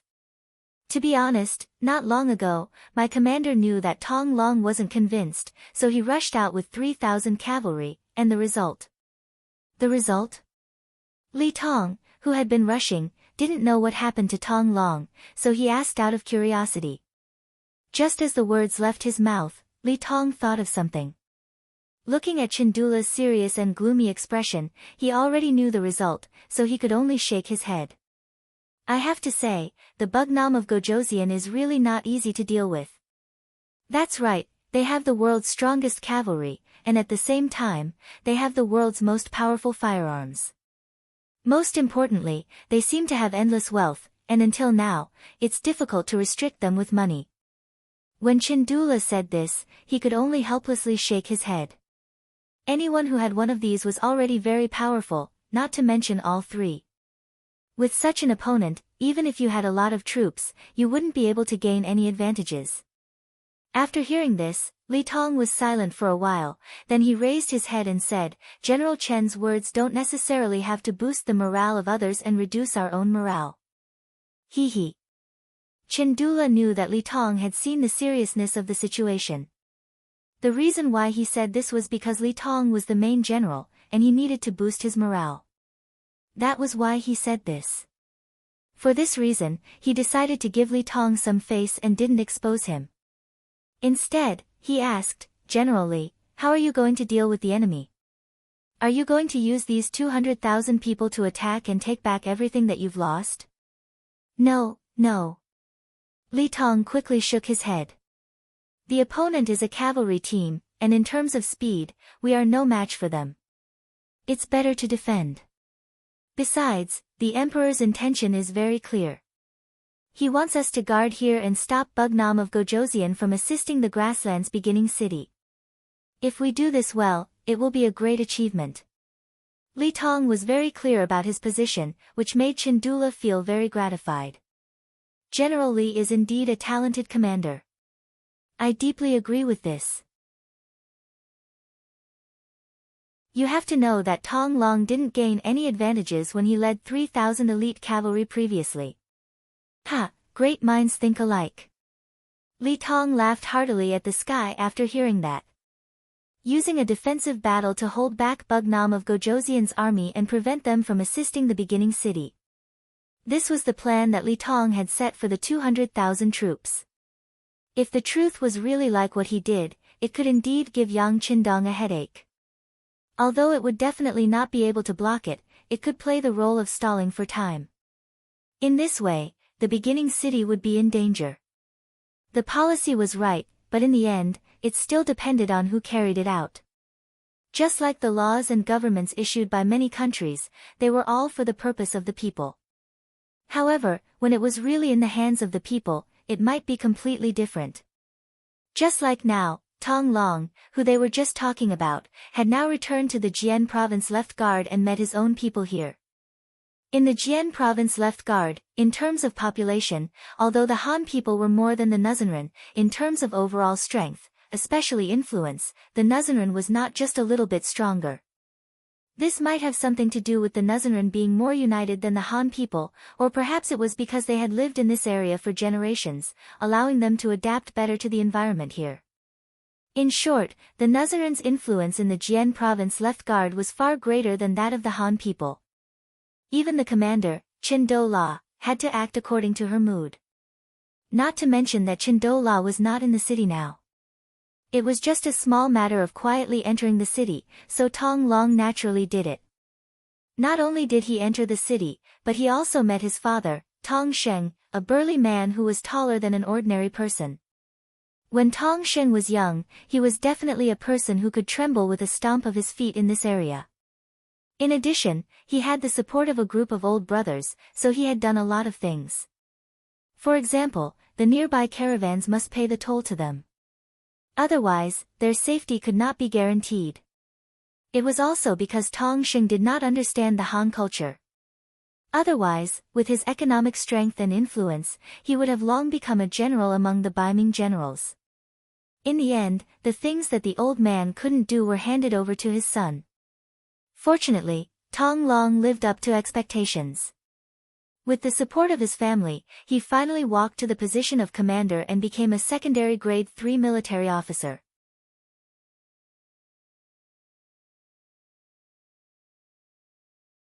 Chapter 1147. With Tong Long's good performance, Tong Sheng was like a tiger that had grown wings. In the big city of the Jianzhou left guard, there was no one who dared to not give him face. However, all of this changed when Tong Long and his 3,000 elite cavalrymen suddenly disappeared. Tong Sheng and Tong Long were father and son. One was a businessman while the other was an official. When one of them was missing, the problem naturally arose. The cake was only so big, and most of it was still controlled by the Tong family. Now that there was finally a chance to redistribute it, who would give up this opportunity? During this period of time, the Tong family had become the target of public criticism. They had become the target of everyone's attacks, both openly and secretly. Even Chindula, as the commander, had begun to take sides, as if he wanted to help another family rise in the city. The Tong clan's days became harder and harder, and they were getting worse day by day. At this moment, Tong Long suddenly appeared in front of his father, which made Tong Xing extremely excited. "My son, you're back. Ha, that's great. Let's see who dares to make things difficult for our Tong family this time." Tong Sheng, who had always been expressionless, actually had such a reaction after seeing his son. Just from this point alone, one could see how much pressure he had been under during this period of time and how difficult his days had been. "Father, I'm unfilial. I've had a bad start." Tong Long knelt in front of Tong Sheng and lowered his proud head. "Don't say that. Victory and defeat are common in war. It's good that you're back, it's good that you're back. How about this, you can immediately go to the Yamen and restore your official position first." Tong Xing knew that Chindula was not in the city, so he decided to restore his son's official position first and properly intimidate the other opponents in the open and in the dark. Looking at his father's wrinkled face, Tong Long swallowed his saliva first, then said in a calm voice, "Father, I can't go to the Yamen." "Why? Is it because you lost the battle?" "It's fine, didn't I say? Victory and defeat are common in war. Besides, who really won against the 5-star army? It's fine, we can just spend more money." After operating in the Jianzhou left guard city for decades, Tong Xing still had some family assets. Naturally, his words were more forceful. "Money? How much money do we have now?" Speaking of this matter, Tong Long was also very curious. He only knew that the family had some extra money, but he really did not ask how much it was. It wasn't that he was ambitious, but that he didn't have any needs in this aspect. Speaking of this matter, Tong Xing's face burst out into a smile like a blooming flower. "Son, you've finally grown up. You know how much money we have at home." "Ha, if others asked me like this, I wouldn't tell them. However, I will hand it over to you in the future. Therefore, I won't hide it from you. Listen, we've saved 300,000 taels of silver. It's not a problem for us to restore your official position with this money." 300,000 taels was undoubtedly an astronomical figure in the eyes of ordinary people. Didn't Zhongqing kill Song Yong for 100,000 taels of silver? In the end, he was beheaded and separated from his family. Looking at his father's proud appearance, Tong Long did not feel the slightest bit of joy. Instead, he sighed. His father had worked hard for so many years, and after operating for so many years, he only managed to save 300,000 taels of silver. Yet, he was already so happy. He didn't know if he should say that it was a kind of sorrow. In front of his father, Tong Long revealed a calm expression. His right hand slowly reached into his pocket, and then he easily took out 500,000 taels of silver. "Father, what do you think this is?" "Silver?" Tong Xing's eyes weren't blurry and he recognized the item in front of him at first glance. When he took a closer look, he realized that it was Yang Xie's 500,000 taels of silver. When he realized that it could be exchanged at any Yang family bank, his eyes widened. Where did this come from?" "Of course it was given to me by the 5-star army. I won't hide it from father. I am now a member of the 5-star army. Because of my outstanding strength and outstanding performance, I am now a company commander. Of course, I am confident that I can lead more troops in the future." When he spoke of this, Tong Long's arrogant side appeared again. Ever since Tong Long was captured by Commander Bai Shuang, he couldn't accept it. When he woke up and ate a large amount of food, he started to shout loudly. What he meant was that he couldn't accept it. If it wasn't for the 5-star army's strategy that caused them to be exhausted, he definitely had the ability to fight it out and even win. Logically speaking, a captive shouldn't have the right to speak. Even in ancient times, such people didn't even have basic human rights. However, Bai Shuang didn't take away his right to shout. On the contrary, he got someone to release him. Not only him, the other 2,000 plus captives were also released. They were surrounded by 4 groups of 2,000 soldiers. The only difference was that one group had weapons and war horses while the other group had nothing. What are they doing? Are they trying to kill us? Since that's the case, we will fight it out with them. We don't have any weapons. Even if we bite with our teeth and tear with our hands, we can't just sit there and wait for death. Seeing their 2,000 plus men being surrounded by the 5-star army's 2,000 cavalry, many of their faces changed greatly. Some of them were already prepared to fight to the death. It had to be said that although Tong Long lost this time, the soldiers he brought still had some backbone. If it was a normal army, they would have already knelt down and begged for mercy under such circumstances. Naturally, there were also people who were calm in the crowd, such as Tong Long. He didn't believe that the other party would kill them. If that was the case, there would be no need for such a formation.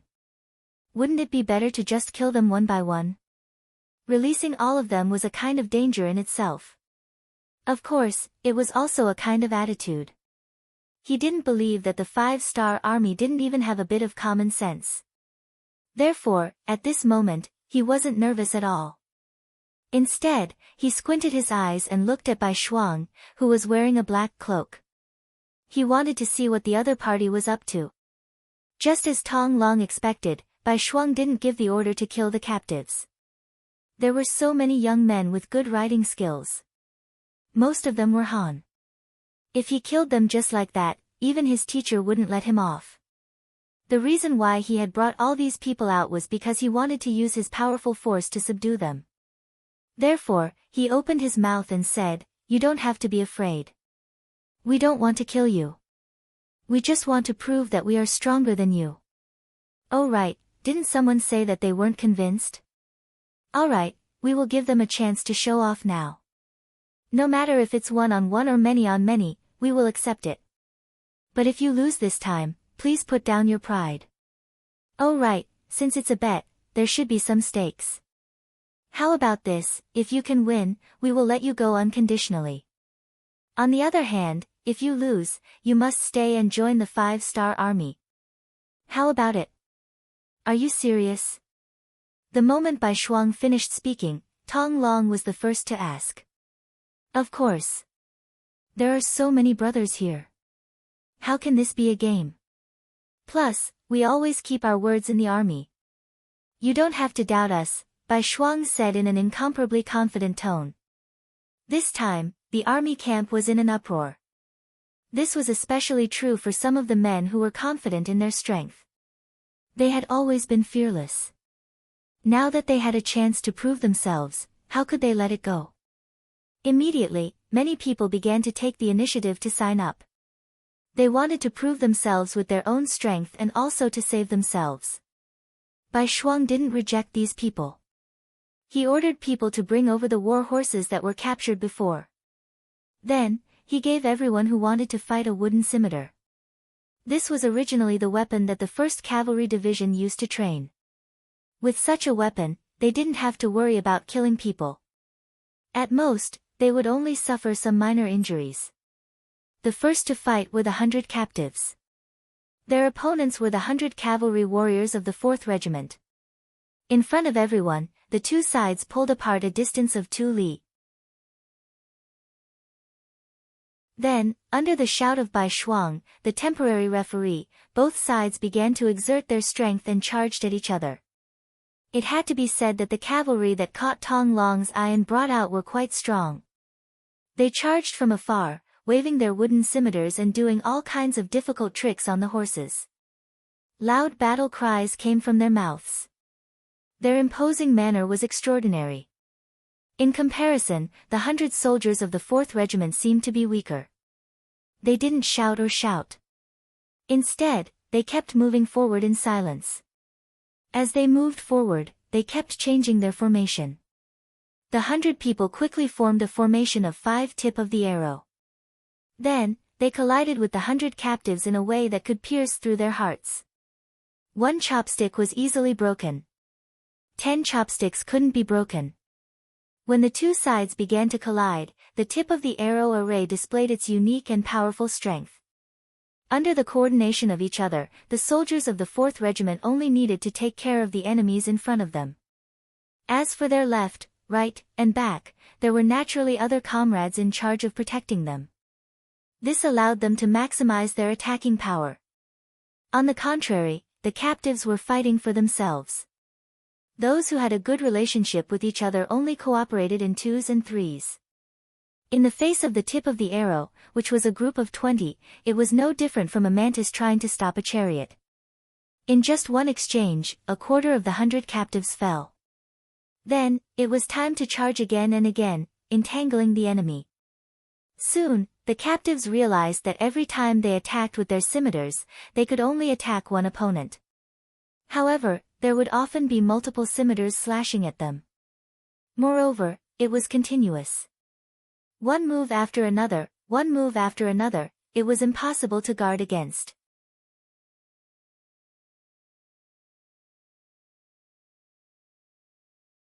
Chapter 1148. Under the relentless attacks, more and more captive soldiers were cut down by the wooden scimitars and fell off their horses. In less than half an hour, all 100 captive soldiers had fallen off their horses. On the other hand, only 2 of the 4 groups of soldiers had fallen off their horses. Moreover, they had only been hit on the arms and were not seriously injured. In comparison, the difference in strength was obvious. The captive soldiers who were clamoring to teach the 5-star army a lesson all lowered their heads. Only now did they realize that even if the enemy did not use any tricks, they would still be the ones to lose in a direct battle. Tong Long saw everything with his eyes. When he saw the 5-star army working together so closely, he revealed an envious expression. It could not be helped. Tong Long was an all-rounder. It was not that he had never thought of using cavalry to fight together, but the soldiers under him were all arrogant and unruly. In addition, they had not met any worthy opponents. It was too difficult to gather them together for training. No matter what, the 5-star army had taught them a lesson. Seeing this, many of the captive soldiers were already convinced. However, as their commander, Tong Long naturally would not be so easily convinced. Seeing that no one stood out to challenge him, he held the wooden scimitar in his hand and said to Bai Shuang, who was wearing a black cloak, "You should be the commander of these people. Since that is the case, I will challenge you. Do you dare to accept?" "Hee, I have already lost to you once. Why should I be afraid of you?" Bai Shuang laughed loudly as he spurred his horse forward. For safety reasons, he did not hold his spear. Instead, he held a pair of wooden scimitars and rode out on his horse. Dual blades? Seeing Bai Shuang come out with dual blades, Tong Long was stunned at first. Then, he laughed loudly. It seemed that dual blades were naturally more powerful than a single blade. However, this was a battle on horseback. If one was not careful and did not control his strength well, he would fall off the horse. Was he not afraid of such a problem with dual blades? "What? Are you afraid? Or should I give you a blade?" Bai Shuang smiled lightly. He did not show any displeasure because of the other party's mockery. "There is no need for that.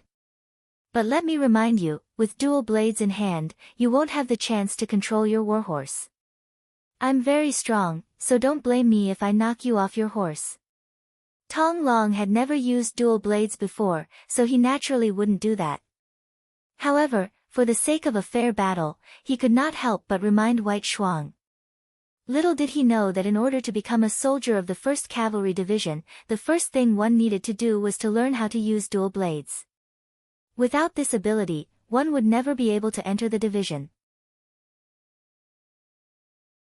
As the leader of one of the regiments, although White Shuang's dual blade techniques were not the best, he was still stronger than ordinary warriors. He had this confidence. "Thanks for the reminder. Can we begin?" Bai Shuang said nonchalantly. "All right, you have to be careful." Seeing that White Shuang was still holding dual blades and had no intention of changing, Tong Long snorted coldly and urged his horse forward. Although he was still a distance away, he waved his blades several times. It was obvious that he was preparing for the final battle. It was often seen in movies or TV series that when cavalry charged, they would habitually wave their weapons while still a distance away. This was not to show off, but to brace themselves. This was to maximize the strength of their bodies. This way, they would be able to maximize their strength when fighting with their opponents.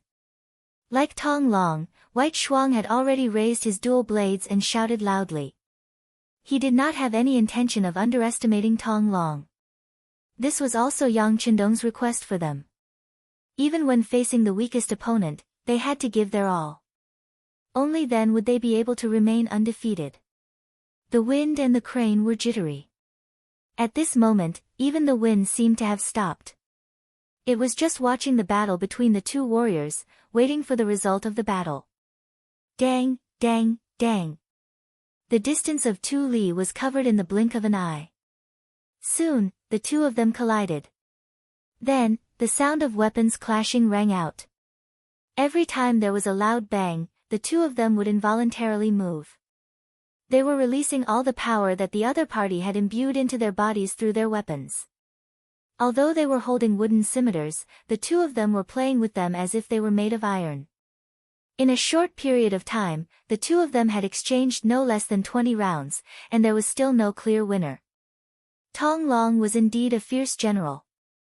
His blade skills were strong and powerful, and the strength in his body was endless. It gave people the feeling that he was an unending mountain. On the other hand, Bai Shuang was able to become Yang Qindong's student and was appointed as the commander of the strongest cavalry, the 1st Cavalry Division's 4th Regiment. His strength was not ordinary either. After exchanging 20 moves, his expression did not change and his heart was not panting. It was obvious that he had not used his full strength. Tian, who was the commander of the 1st Cavalry Division. Under his strict requirements, as long as the conditions allowed, every cavalry soldier would swing their blades at least 1,000 times a day. Even in between battles, this rule had never changed. With this kind of hard training, swinging their blades seemed to have become an instinct. Every time they swung their blades, they would need to use their full strength. However, it was only 20 moves, which was equivalent to an adult man running about 5 meters. It was really nothing. 30 rounds. 40 rounds. 50 rounds, in the blink of an eye, the two of them had exchanged nearly 60 rounds. Under the situation where they used all their strength, the scales of victory began to tilt. Tong Long, who was originally full of fighting spirit, began to feel weak. Although Tong Long also trained regularly, especially on horseback, the training time was not short.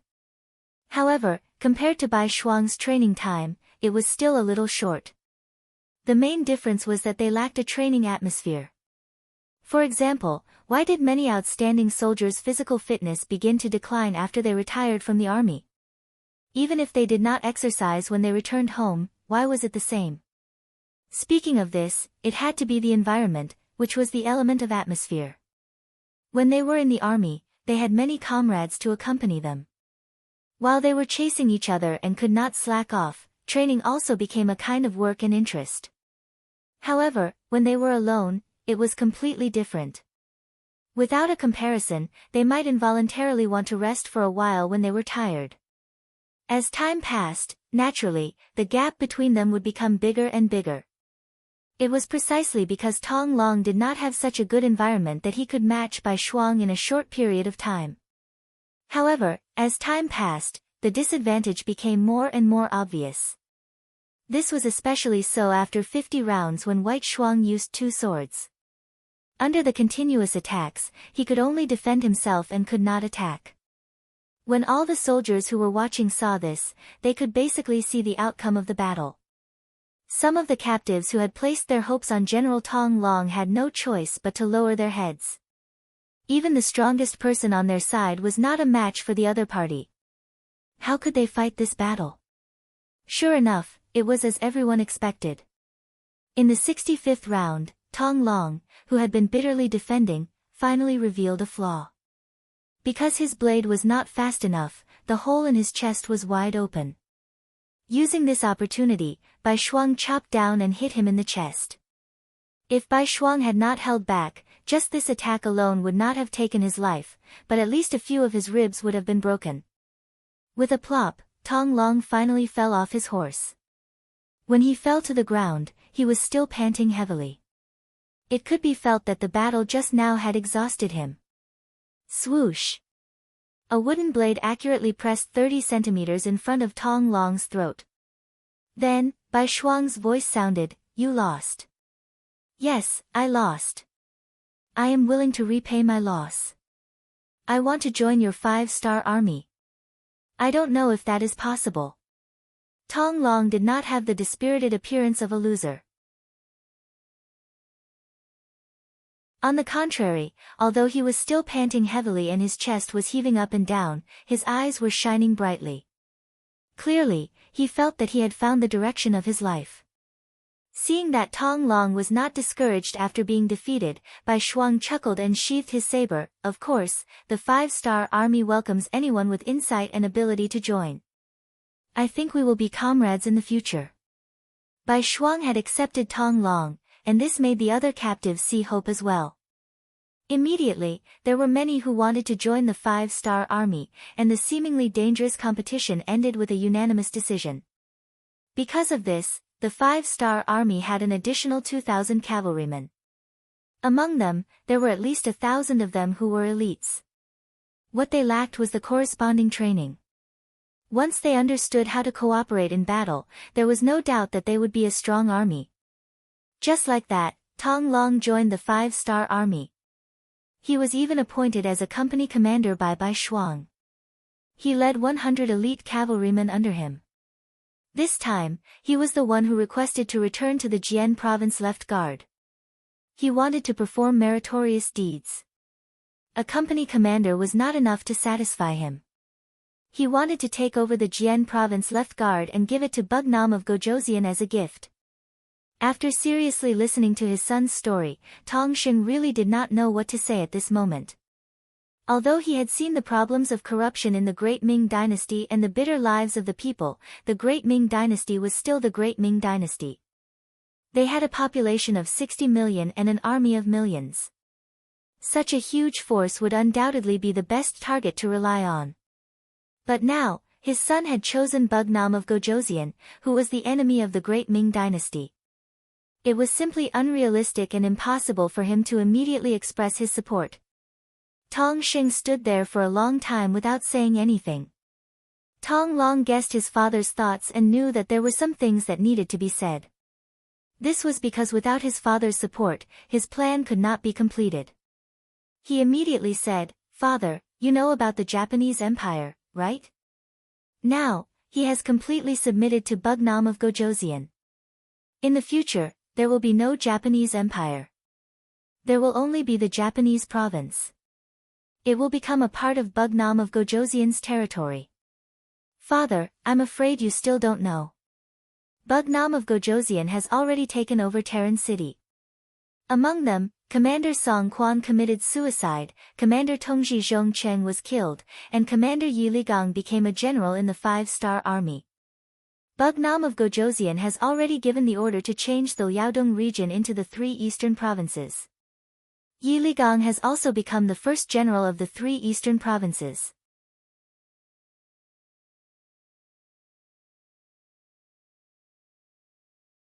Chapter 1149. Right now, Wunan Qing is leading his army towards us. Do you think that we can stop them with just our strength? If we don't make the right choice now, I'm afraid Song Quan and Zhongcheng will be our examples, father." The information was like a huge wave hitting Tong Xing's heart, causing his expression to change again and again. First, it was because of the isolation of information. For the sake of the overall situation, it was difficult for unfavorable news to spread to the city. Secondly, in the social environment at that time, many things often took a long time to be known by everyone. Therefore, Tong Xing had never heard of these things that his son said. After hearing this for the first time, he was inexplicably shocked. What kind of people were the Japanese Empire? Perhaps the people in the hinterland of the great Ming dynasty didn't know much about them, but as the Jianzhou left guard in the Liaodong region, Tong Sheng, who was in business, knew very well. When he was transporting goods, he saw the Japanese Empire invading the border with his own eyes. He saw many Han people and Nuzanren die tragically in their hands. As for the strength of Song Quan and the others, he was even more clear. As the commander of the entire Liaodong region in name, Song Quan was still very prestigious among the people. But he didn't expect these people to be forced to commit suicide. Thinking about how it had only been 4 months since the 5-star army appeared here, how could he not be surprised? Just how powerful was the 5-star army? How could they attack a city in such a short period of time as if they were invincible? If such a powerful army really set their sights on the Jianzhou left guard, would they be able to hold on? As the saying goes, those who recognize the times are wise. To be able to rely on a pair of hands to fight from nothing to now, Tong Sheng relied on the right choice. Now he had another chance to choose. His son was already an officer in the 5-star army. Although he was only a company commander and didn't have much power, it was still a start. At this time, as a father, how could he go against his son? After listening to this, Tong Sheng's mentality had undergone a huge change. What he didn't expect was that Tong Long's next words were like a heavy hammer that strengthened his conviction. Father, Captain Bai Shuang has already asked for instructions from Bugnam of Gojoseon and gave a detailed introduction of our family's situation. Bugnam of Gojoseon has promised that as long as the Tong family can successfully take over the Jianzhou left guard, we will be allowed to do business here in the future. Father, you have to know that the 5-star army sells rare goods. Once you purchase goods from them, you will definitely make a profit. This will only be beneficial to the future development of our Tong family. At that time, one of us will be in business while the other will be in the military. Wouldn't that be the best way to help each other? Father, why are you still hesitating? Please help your son. In a short period of time, Tong Long had revealed all of his trump cards. He even deliberately played with the banknotes worth 500,000 taels of silver in his hand. That was more money than Tong Sheng's lifetime of hard work. Finally, Tong Long's expression changed several times before he nodded heavily and made a decision. All right, since Bugnam of Gojoseon thinks so highly of us, son, father agrees to help you. Tell me, what do you need me to do? The father and son discussed together for more than 2 hours. Afterwards, Tong Sheng stepped forward and invited all of the influential people in Jianzhou left guard city to the Tong residence. Not long after all of the influential people in the military, politics, and business arrived at the Tong residence, they were all surrounded by hundreds of elite soldiers. On one side was a mountain of silver, on the other side was the consequence of shaking their heads and refusing. No one was stupid enough to not know what to choose. The Jianzhou left guard changed sides in this lifeless situation. After controlling the situation, Tong Long personally went out of the city to welcome Captain Bai Shuang and his 4,000 men. After the army entered the city, the Baiming army in the city quickly gave up resistance and became a member of the 5-star army. When the news spread and reached the military camp more than 200 miles away, Chen Dula, who was still discussing the plan with General Li Tong, was stunned on the spot. He did not expect such a big thing to happen just because he was not in the city. Naturally, Chen Dula was also glad. If he was not in the city, he would also be faced with a choice and might even lose his head. This is outrageous. Chen Dula angrily slammed his right fist on the desk in front of him. Even though his fist was bleeding, he did not care at all. General Li Tong's face was also full of shock and disbelief. He quickly reacted and asked in surprise, General Chen, our army's rations seem to be in the city, right? Could it be? Ah! A howl came from the tent. If one listened carefully, it was Chen Dula's howl. Due to the urgency of the situation, Li Tong's army of 200,000 only brought a small amount of rations. Other than Baiming capital, who was working hard to prepare, the main logistics work was left to Chen Dula. For this reason, he ordered all the rations and extra weapons to be gathered in the Jianzhou left guard. Not only that, he also collected taxes from the merchants and civilians in advance. After all, in front of the 5-star army cavalry that liked to fight, there was no place safer than the Jianzhou left guard. It was just that no one had expected such a thing to happen so suddenly. Now, all the rations were used by the 5-star army. It was a huge loss. Chandula reacted quickly after the howl. He reached out and grabbed Li Tong and said, "General Li, the rations and supplies are in the city. We have to get them back. We should take action now that the 5-star army hasn't stabilized. Otherwise, we won't have a chance."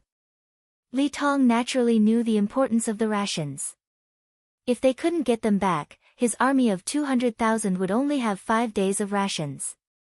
At that time, the morale of the army would be shaken even before Bugnam of Gojoseon did anything. "Okay, I'll immediately send troops to the Jianzhou left guard. No matter what, we have to get this city back." After an emergency meeting, Li Tong gave Chandula 30,000 soldiers and hurried to the Jianzhou left guard.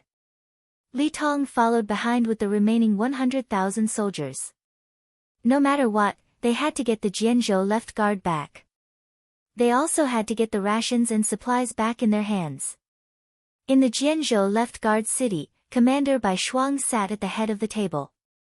Looking at the situation in the city sent by his subordinates, he rubbed his forehead with a headache. Even Bai Shuang didn't expect that he would get so much rations and supplies just because he wanted to occupy the Jianzhou left guard city and find a safe place for his teacher who was about to arrive. This sudden turn of events made Bai Shuang's face flash with joy, but at the same time, she became worried. He knew that the Baiming army wouldn't leave so many things in their hands. It was very likely that they had already received the news and sent troops here. "Come, quickly inform the division commanders and report the situation here. Commander Tong, please immediately summon all the surrendered Baiming army soldiers to the city. I want to talk to them. Elder Tong, I'll have to trouble you to do some logistics work. There is a lot of rations in the city. You can take as much as you want, but you must ensure that the soldiers have 3 meals a day. Is that okay?" Orders were given one after another. At this moment, Bai Shuang took on the role of a division commander. He changed from a horse attack to a battle of defending the city. Everything happened so suddenly, but he really had no choice. If he didn't have a choice, then so be it. At this moment, Bai Shuang's eyes were shining. Wasn't it what he had always wanted to be able to command so many people to fight a battle of defending the city? He wanted to prove to everyone that as Yang Qindong's student, he could not only kill the enemy immediately, but he could also be an excellent infantry soldier who defended the city even if he dismounted from his horse. The so-called "so many people" naturally didn't refer to how many people Bai Shuang had brought this time. It meant that there were many infantry soldiers in the Jianzhou left guard city. The Jianzhou left guard city belonged to the Guard Command Division and had 5,600 soldiers. This time, only 600 soldiers followed the commander Qin Do out of the city. Excluding the 2,000 soldiers Tong Long had brought with him, there were still 3,000 infantry soldiers in the city. With 3,000 infantrymen, 2,000 men from Bai Shuang's 4 regiments, and 2,500 captives, they had a total of 8,000 soldiers. Furthermore, they were defending the city, so it wasn't necessarily impossible for them to fight. Furthermore, he didn't need to eliminate the enemy. As long as he waited for Division Commander Tian Hu to bring the main force of the division to reinforce them, all the problems would be easily solved. He had learned many things from Yang Qindong, and one of them was confidence. Using his teacher's words, confidence might not guarantee victory, but without confidence, one would definitely lose.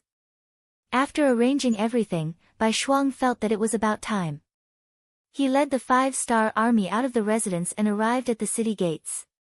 There were already thousands of Baiming soldiers gathered here. They stood densely together, and their faces were filled with confusion. They had already surrendered to the 5-star army. They didn't understand why they were gathered here so quickly.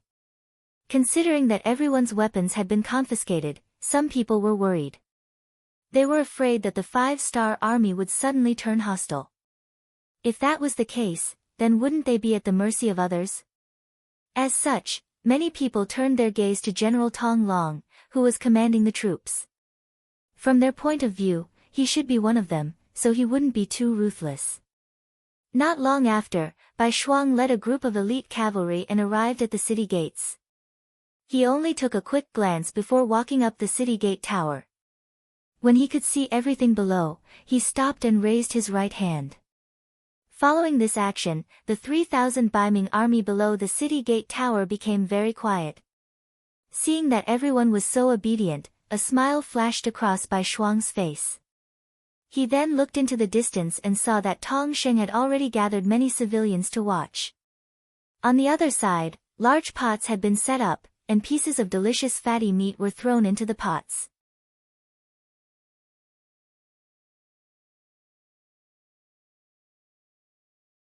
Chapter 1150.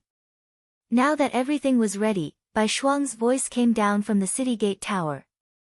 Soldiers, I've called everyone here today to tell you that the Jianzhou left guard is now under the control of the 5-star army, and you will soon become a member of the 5-star army. Hee, our 5-star army belongs to Bugnam of Gojoseon. Bugnam of Gojoseon never mistreats his subordinates, so after asking for instructions, we've decided to give each soldier 5 taels of silver. The amount is the same, so please don't think it's too little. Alright, now everyone can line up to get the silver. Elder Tong, I'll have to trouble you. No problem, it's already prepared. Tong Sheng, who already knew about Bai Shuang's plan, smiled. Then, he gave an order and the wooden boxes placed there were opened. White light flashed, and boxes of silver were placed in front of everyone. Wow, so much silver. Yes, I've never seen so much silver in my life. Shouts of surprise continued. When a large amount of silver was placed in front of them, the impact was still very strong. Alright, everyone, don't just sigh. The silver is only real when it's in your hands. Now, please line up and get the silver. Of course, I want to say that from the moment you receive the silver, you will be a glorious soldier of the 5-star army. If anyone is unwilling, you can leave now.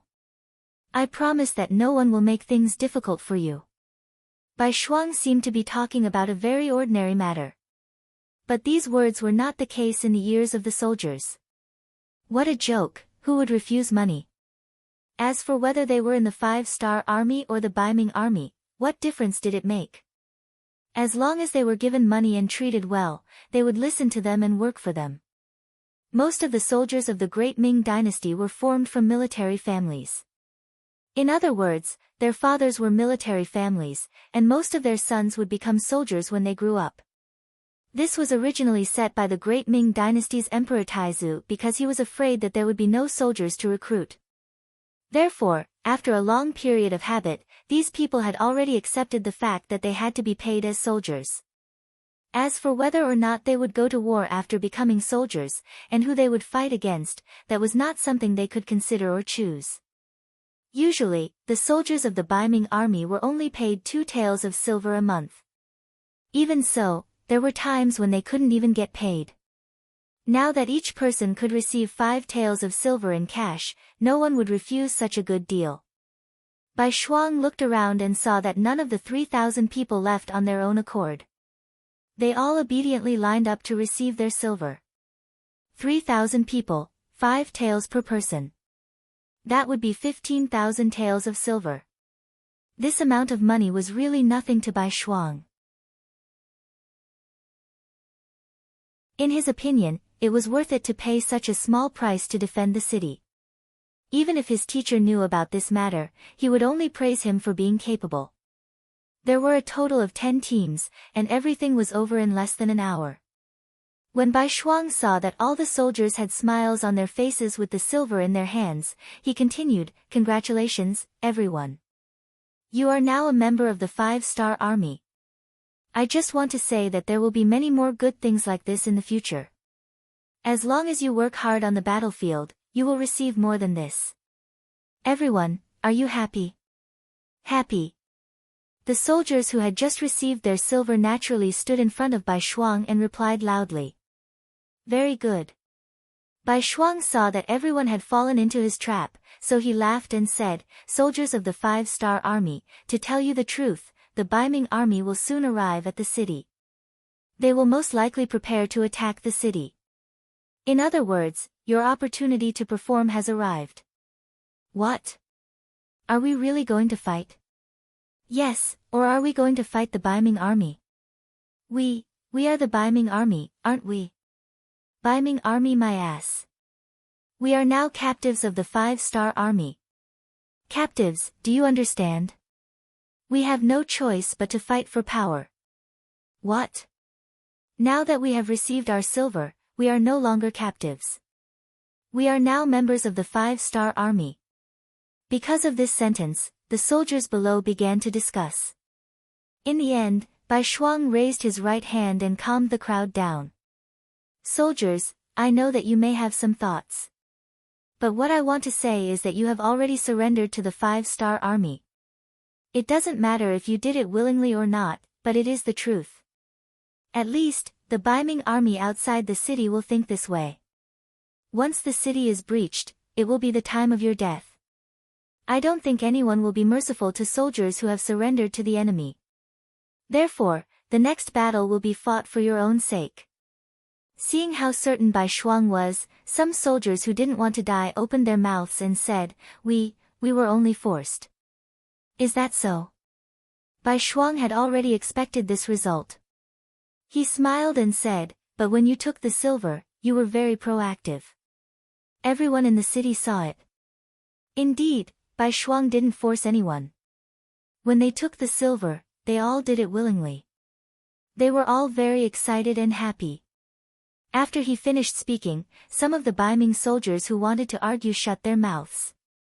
Using this opportunity, Bai Shuang's expression suddenly changed as he said, "You think you were forced, but will the Baiming army think this way? Will the generals think this way? They will only think of you as the real 5-star army. Then, they will kill you and chop off your heads to give them rewards." As soon as he said this, the soldiers below were all shocked.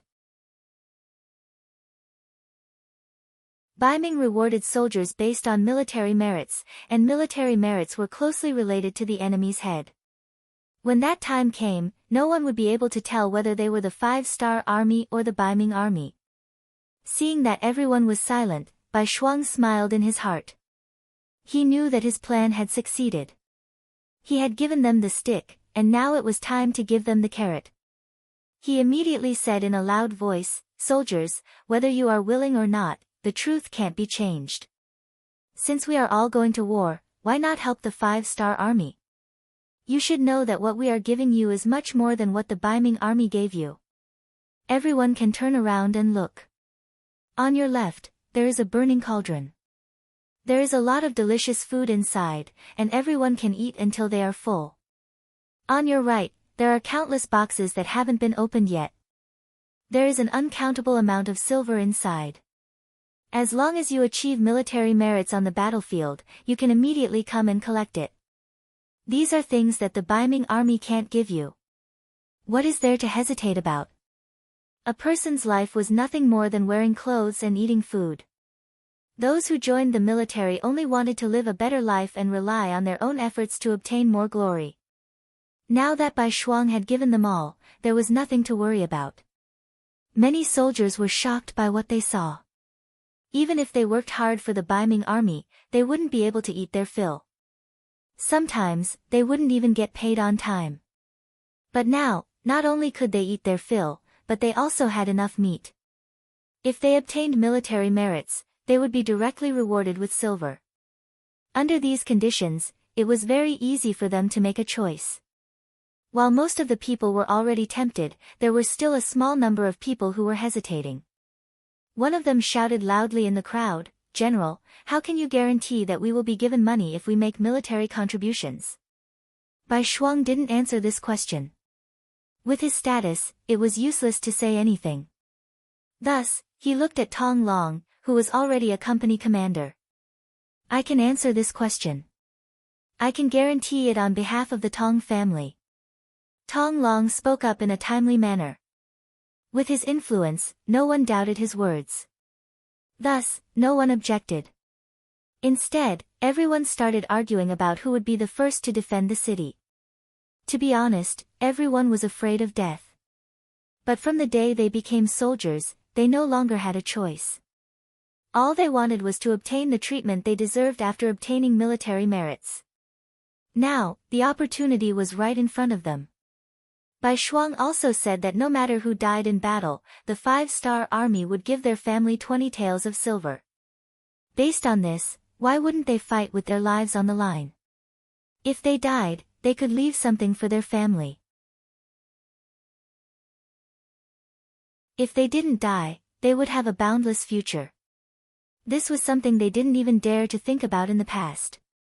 The reason why Bai Shuang gave these soldiers 20 taels of silver was because many of them were Han people. If they were from other races, 10 taels of silver would be the most they could get. From this, it could be seen that in times of war, the most worthless thing was probably human life. The Jian province left guard was fully prepared. Under Bai Shuang's leadership, everything was carried out in an orderly manner. Kerosene, rolling wood, bows, and arrows were all carried up the city gate tower. This was also thanks to Chandula's command department. Originally, these things were prepared to be used to deal with the 5-star army. Now, Bai Shuang and the others had benefited from it. Outside the city, Chandula was quickly approaching with an army of 30,000.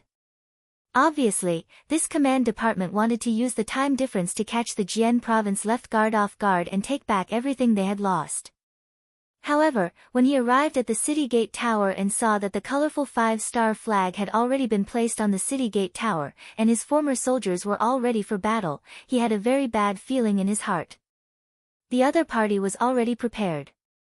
It was obviously impossible to launch a surprise attack. Chen Do had no choice but to take a step back and settle for the next best thing. He was prepared to persuade these soldiers who were originally loyal to him.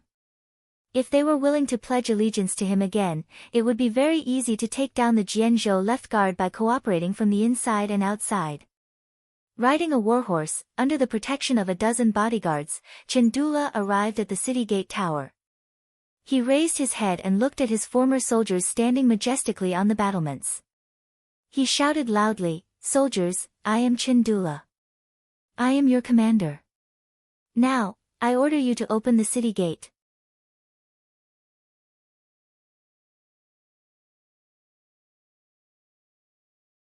Chapter 1151. His voice was not soft, but he was met with silence. How could the Baiming army soldiers, who had been convinced and successfully tempted by Bai Shuang, betray him just because of a few words? What's wrong? Don't you understand what I'm saying? I've treated you well all these years. Hurry up and open the city gate. Otherwise, once I lead the army into the city, none of you will be spared. Even your families will be implicated. Is that what you want to see? Chandula saw that his order was ignored, so he angrily threatened them. Needless to say, this shout did have some effect. For the ordinary Baiming soldiers, Chandula had always been a superior existence. They had to carefully ponder the words of such a person. Although Bai Shuangshu had given them a lot of benefits, if the Jianzhou left guard was defeated, these benefits would be gone. This was something they didn't dare to think about. In a corner of the city gate tower, Bai Shuang was watching Chandula's act. When he saw that the other party was even threatening him, he could not help but coldly snort. Then, he said to a soldier beside him, "Pass down the order. It's time to teach this commander a lesson." The order flag on the city gate tower was waved. Immediately, the west gate of the Jian province left guard was opened. When the thick and heavy city gate creaked, Chandula, who still wanted to continue his threats, immediately smiled. "Ha, can't we talk nicely? Why do I have to scare you? Sigh, these soldiers are really despicable." After these words came out of his mouth, Chandula suddenly widened his eyes. Then, without any scruples, he turned around and fled. He had already seen that the people who came out of the city gate were not ordinary Baiming soldiers, but thousands of cavalrymen led by Tong Long. The Jian province left guard was easily taken down by the 5-star army because of Tong Long. Chandula already knew about this. Now that he saw this person riding out, how could he not know what was going to happen? Considering that this person had always been very brave, and even Chandula was no match for him in a one-on-one fight, if not now, when would he be able to escape? Just as Chandula turned to flee, so anxious that he didn't even notify his personal guards, Tong Long had already led his 25,000 cavalry out of the west gate. At this moment, Tong Long had already been appointed as a battalion commander by Bai Shuang, and the cavalry that originally belonged to him had been returned to him. This kind of trust and use made Tong Long shed tears of gratitude. He swore in his heart that he would definitely perform well. Therefore, at this moment, he rushed out with all his might.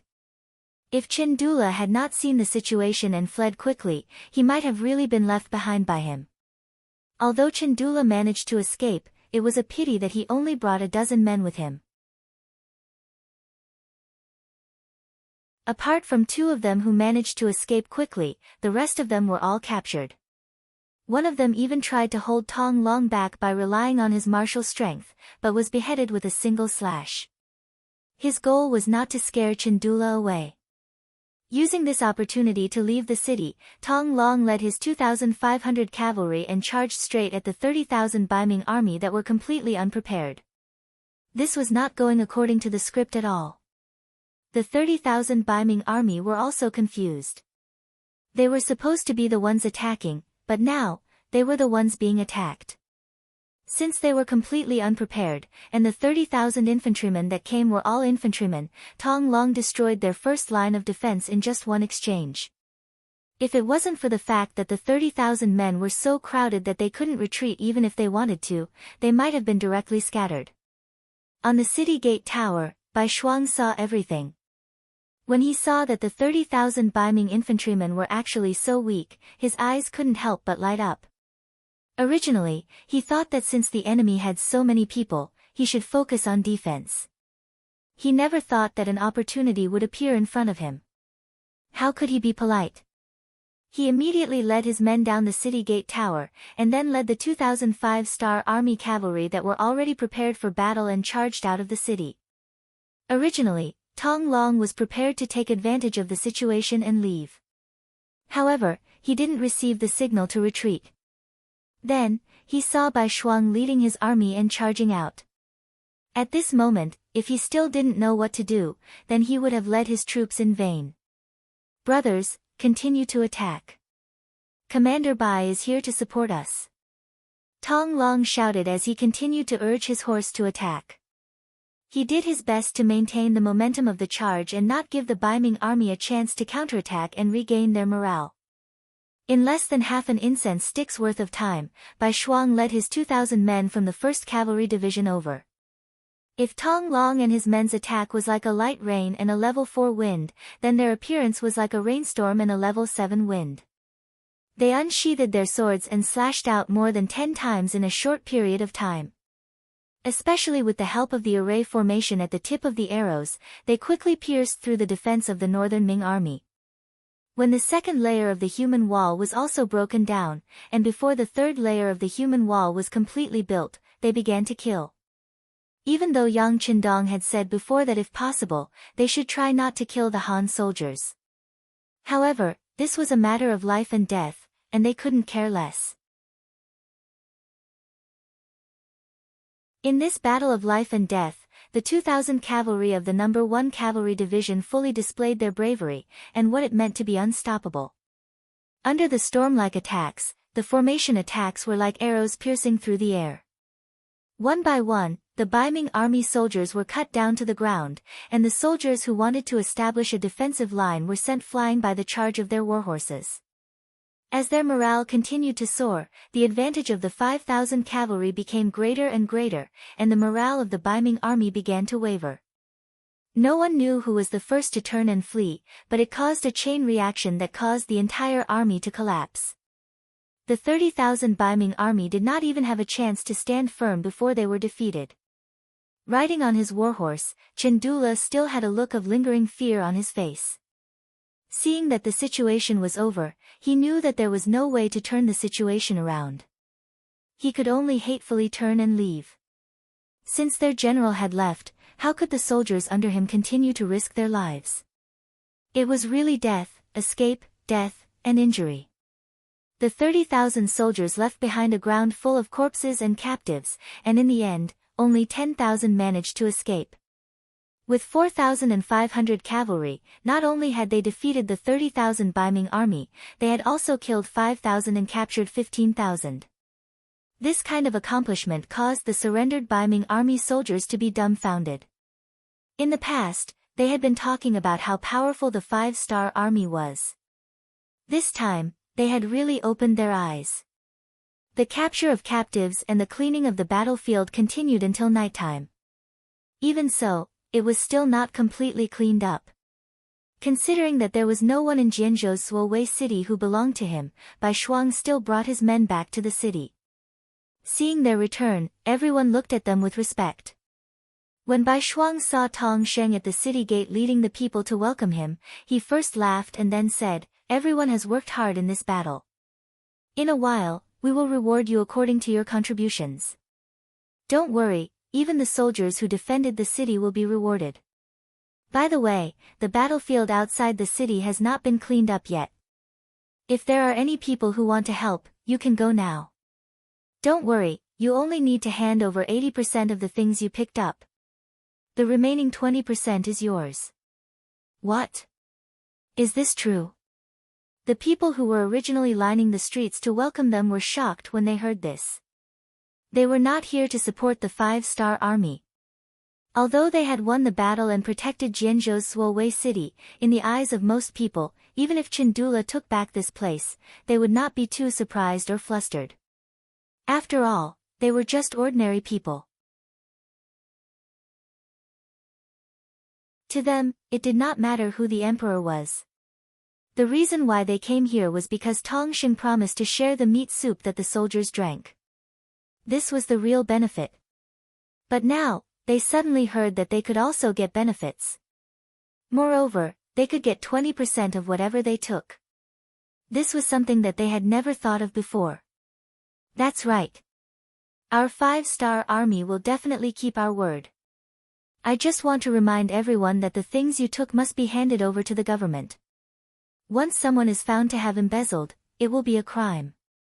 Then, there will be a big problem. Other people can also supervise each other. If you find out, you can report it. As the informant, you can get 50% of the things as a reward. Bai Shuang used the set of rules that he saw when he was with Yang Qindong. Back then, when he asked the people to clean up the battlefield, he used this method. Although it could not completely eliminate embezzlement, more than 90% of the things could be retrieved. Of course, we will do such a good thing. Don't worry, with us here, we will definitely not let anyone take things home. That's right, such a good thing cannot be ruined because of 1 or 2 people.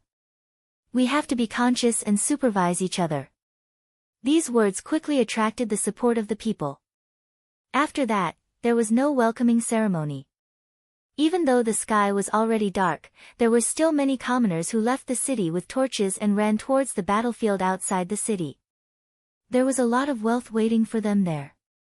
If they could pick up some iron weapons, they would definitely be able to sell them to the 5-star army for a good price.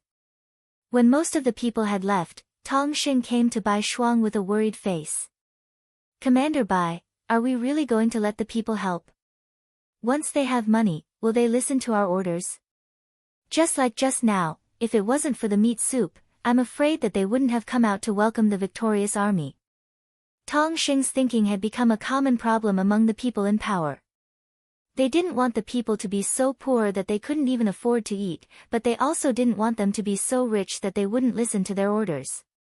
But they didn't know that if a country really wanted to be rich and powerful, they had to learn how to hide their wealth from the people. As long as the people had money in their hands, they would protect their rights and interests from being violated. When faced with an invading enemy, they would do their best to protect them. It wouldn't be like now where no one cared about the outcome of the war.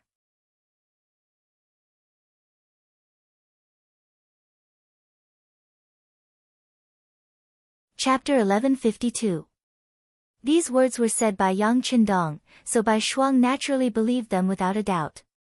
Now that he saw Tong Xing so anxious, he comforted him and said, "Don't worry, everything is under control. By the way, Elder Tong, thank you for helping to defend the city this time. I will definitely report your contribution. I'm sure Bug Nam of Gojoseon won't mistreat you." Speaking of his own matters, Tong Sheng was a little reserved. He smiled and said, "Well said, well said." Not to mention what happened in Jianzhou's left-guard city, Qindula had only run a few dozen miles when he met General Li Tong, who came to his rescue. He brought a total of 170,000 Baiming army with him. Originally, he thought that if everything went smoothly, he could directly take over the Jianzhou left guard. However, when he saw Qindula's sorry state and the number of troops that were obviously less than when he sent out his troops, he frowned. "General Chen, it seems that everything is not going well. Sigh, the other party didn't play by the rules. My troops were defeated." Qindula seemed to have aged a lot in an instant. After all, many of the cavalry that chased after him were originally soldiers of the Jianzhou left guard, which meant that they were his troops. He had been the commander of the Jianzhou left guard for many years and thought that he was in control of everything. However, now that he was defeated by his own troops, one could imagine how depressed and disappointed he was. "What exactly happened?" Li Tong said with an unfriendly expression. This was an army of 30,000, and now only 1/3 of them had returned. The difference was too great. Although it was a little embarrassing, it had already happened and there was no way to hide it. Therefore, Qindula explained everything in detail. In the end, he said, "The cavalry of the 5-star army is indeed powerful. Although we have the advantage in numbers, without preparation, we can't use our advantage in numbers at all. This time, I was careless and thought that the other party wouldn't dare to make a move. Generally, I beg for your forgiveness." Li Tong's expression was very ugly. He wanted to say that he was indeed guilty. He had lost 20,000 troops in an instant and even deserved death. However, Li Tong didn't dare to punish him for his crimes. Putting aside the fact that Qindula was a third-rank military official in the imperial court, just like him, he didn't have the authority to set up a court. Furthermore, this was the Liaodong region, and Qindula had been operating here for many years. It was impossible to say that he didn't have any connections. If he dared to kill such a person, he would definitely receive the full force of the other guards. If that was the case, it would be strange if he felt good about it. Even if he could not incriminate Qindula, Li Tong would not let Qindula have a good time. After thinking for a while, he said, "General Chen, no matter what, we have lost 20,000 soldiers and horses this time. Moreover, all of our provisions have been taken away. The provisions of our army will not last for more than a few days. Do you think this was an opportunity for Qindou to perform meritorious deeds, and also to negotiate conditions? If you don't want to be punished, you have to do something." How could Qindula not understand? He immediately patted his chest and promised, "General Li, don't worry. I am very familiar with this area. Whoever has money and provisions is in my heart. How about this, I will go find them now and collect taxes again. Then I will have to trouble you, General Chen." Li Tong was waiting for this sentence. Only at this moment did his expression become better. The two of them immediately divided the work. They decided that tomorrow morning, Li Tong would lead his troops out of the Jian province left guard and try to take over the place. Qindula would go to the nearby area to collect provisions. No matter what, they couldn't let the army starve. Not to mention the process of collecting provisions and the resentment of the people by Qindula's 10,000 soldiers, Li Tong and his army of 170,000 arrived at Jian province left guard city the next morning. From afar, banners were fluttering in the wind, and soldiers were standing guard. It looked like they were ready for battle. Looks like the other side has a lot of soldiers. How about this, arrange someone to call the city. Oh right, before you go, you must prepare the defense, especially the horse-repelling stakes. You must arrange more of them. With the previous example of Qin Due's army being defeated, Li Tong didn't dare to be careless. That's right, Jian province left guard seemed to have a lot of soldiers standing guard. What Li Tong didn't know was that most of them were his comrades in the Baiming army yesterday. It turned out that Bai Shuang was still worried about the lack of soldiers. In yesterday's battle, he directly took 15,000 captives. He used the method of giving them money to win them over. This time, he didn't give them much money, only 2 taels per captive. In his words, they would be heavily rewarded after they achieved military merits. The Baiming captives firmly believed this point. Because just last night, they saw with their own eyes that the 3,000 captive soldiers of the Jianzhou left guard left behind in the city, although they didn't leave the city to fight, because of their contribution to the defense of the city, each of them was rewarded with 1 tael of silver. They didn't do anything, but they received money. Such a good thing really happened in front of them. Just based on this, everyone believed in Bai Shuang's words. With the addition of these 15,000 captives, Bai Shuang was full of confidence. He was no longer thinking about how to defend the city, but how to cooperate with the 1st Cavalry Division's main force to destroy the Baiming army. The persuasion to surrender began. A Baiming emissary who was eloquent came to the city and shouted loudly. It was nothing more than that if they surrendered now, they could live. Otherwise, once the city was captured, everyone who helped the 5-star army would be punished and so on. These words could be said to be useless. On the contrary, under this threat, it only made the captives rely on the 5-star army even more. Bai Shuang watched from the city gate tower without any intention of stopping. This gave the Baiming emissary even more confidence. He thought that Bai Shuang was really afraid. As a result, his threats became even more intense. When the soldiers on the city gate were about to get anxious, Bai Shuang saw that the time was right and ordered to shoot arrows. This scared away the Baiming emissary who came to persuade them to surrender. Since the persuasion failed, Li Tong had no choice but to start a siege. In order to show his military strength as much as possible, he prepared 4 echelons, each with 5,000 men. They would attack the city in turns. He wanted to let the 5-star army know how powerful he was and not give them any time to rest. In the end, he would win by exhausting them. Since ancient times, the side that attacked the city would always be at a disadvantage. After all, they had to charge into a dangerous area that was hundreds of meters away. They also had to brave the dangers of arrows, crossbows, and kerosene to reach the city gate tower. With this advantage, Bai Shuang only arranged for 3,000 men to defend the city gate tower at once. He could already see that the other side wanted to fight a war of attrition.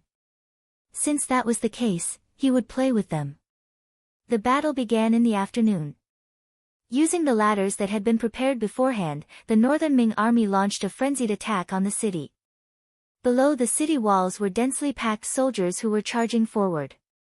They shouted loudly and continuously charged forward with swords in their left hand and shields in their right hand. Under the leadership of Bai Shuang, the 5-star army on the city gate tower counterattacked in an orderly manner. From afar, they used bows and arrows. From close range, they used boulders, crossbows, and kerosene. They fully displayed their advantage of being in a high position and repelled the enemy wave after wave. From afternoon to night, 2 groups of 5,000 men were defeated. Facing this result, Li Tong's expression didn't change. This was already within his expectations. However, no matter how much he had to pay, he didn't have any intention of stopping. Strictly speaking, this was his first battle since he came here. He couldn't afford to lose. Under Li Tong's command, even if the sky was completely dark, the attack didn't stop. Everyone used torches to light up the surroundings and continued to attack the city. The battle continued. This battle went on for 3 days and 3 nights without stopping. After 3 consecutive days of attacking the city, there were no victories. Bai Shuang, who was defending the city, lost more than 6,000 Baiming captives in 3 days and 3 nights. Among them, 4,000 were injured and couldn't participate in any battles for a while. On the side attacking the city, Li Tong's army suffered heavier losses. More than 30,000 men were killed or injured. Most of the soldiers were exhausted and their provisions were about to run out. On the fourth day, Chandula appeared with a large amount of provisions. These were all gathered from the nearby 30,000 guards and the Songhua River. Considering that he had already collected them once, he naturally encountered a lot of resistance when he collected them this time. In the end, he went from collecting to robbing. With the advantage of 10,000 soldiers, he really managed to get a lot. This could be considered to have completely solved the problem of provisions in the army. Looking at the piles of provisions and the stolen silver, which were like a small mountain, Li Tong finally breathed a sigh of relief. He looked at Chandula, whose eyes were bloodshot, and said, "General Chen, you've worked hard." Chandula smiled bitterly and said, "It doesn't matter if it's a little hard. However, this second collection will cause a lot of damage to the people nearby. I hope this battle will end soon and give them a chance to recuperate." "It definitely will," Li Tong said confidently. Then, he ordered everyone to cook and prepare a full meal for everyone. Then, they would work hard and strive to take down the Jian province left guard tomorrow. On the tower of the Jian province left guard, the siege was still ongoing. From time to time, screams could be heard. Every scream represented the loss of a soldier's life. This made Bai Shuang, who was below the tower, squint his eyes. Of the 18,000 captives, only a fraction was left. From the looks of it, the price they would have to pay tonight would not be small. If that was the case, how many more days would the city be able to hold out was something that no one could be sure of. This time, Bai Shuang had miscalculated. He had overestimated the combat power of the Baiming captives. He thought that with the high walls of the city, there would be no problem at all to defend the city. However, when the battle really started, it was a completely different matter. The military quality was not good, and they did not know how to cooperate. Some of the soldiers were even very timid. When they saw the densely packed siege army below the city, their legs went soft before the battle. All these changes caused him to suffer such a great loss. If the strength of the Baiming army was not average, it would be hard to say if they could achieve a 3-to-1 ratio.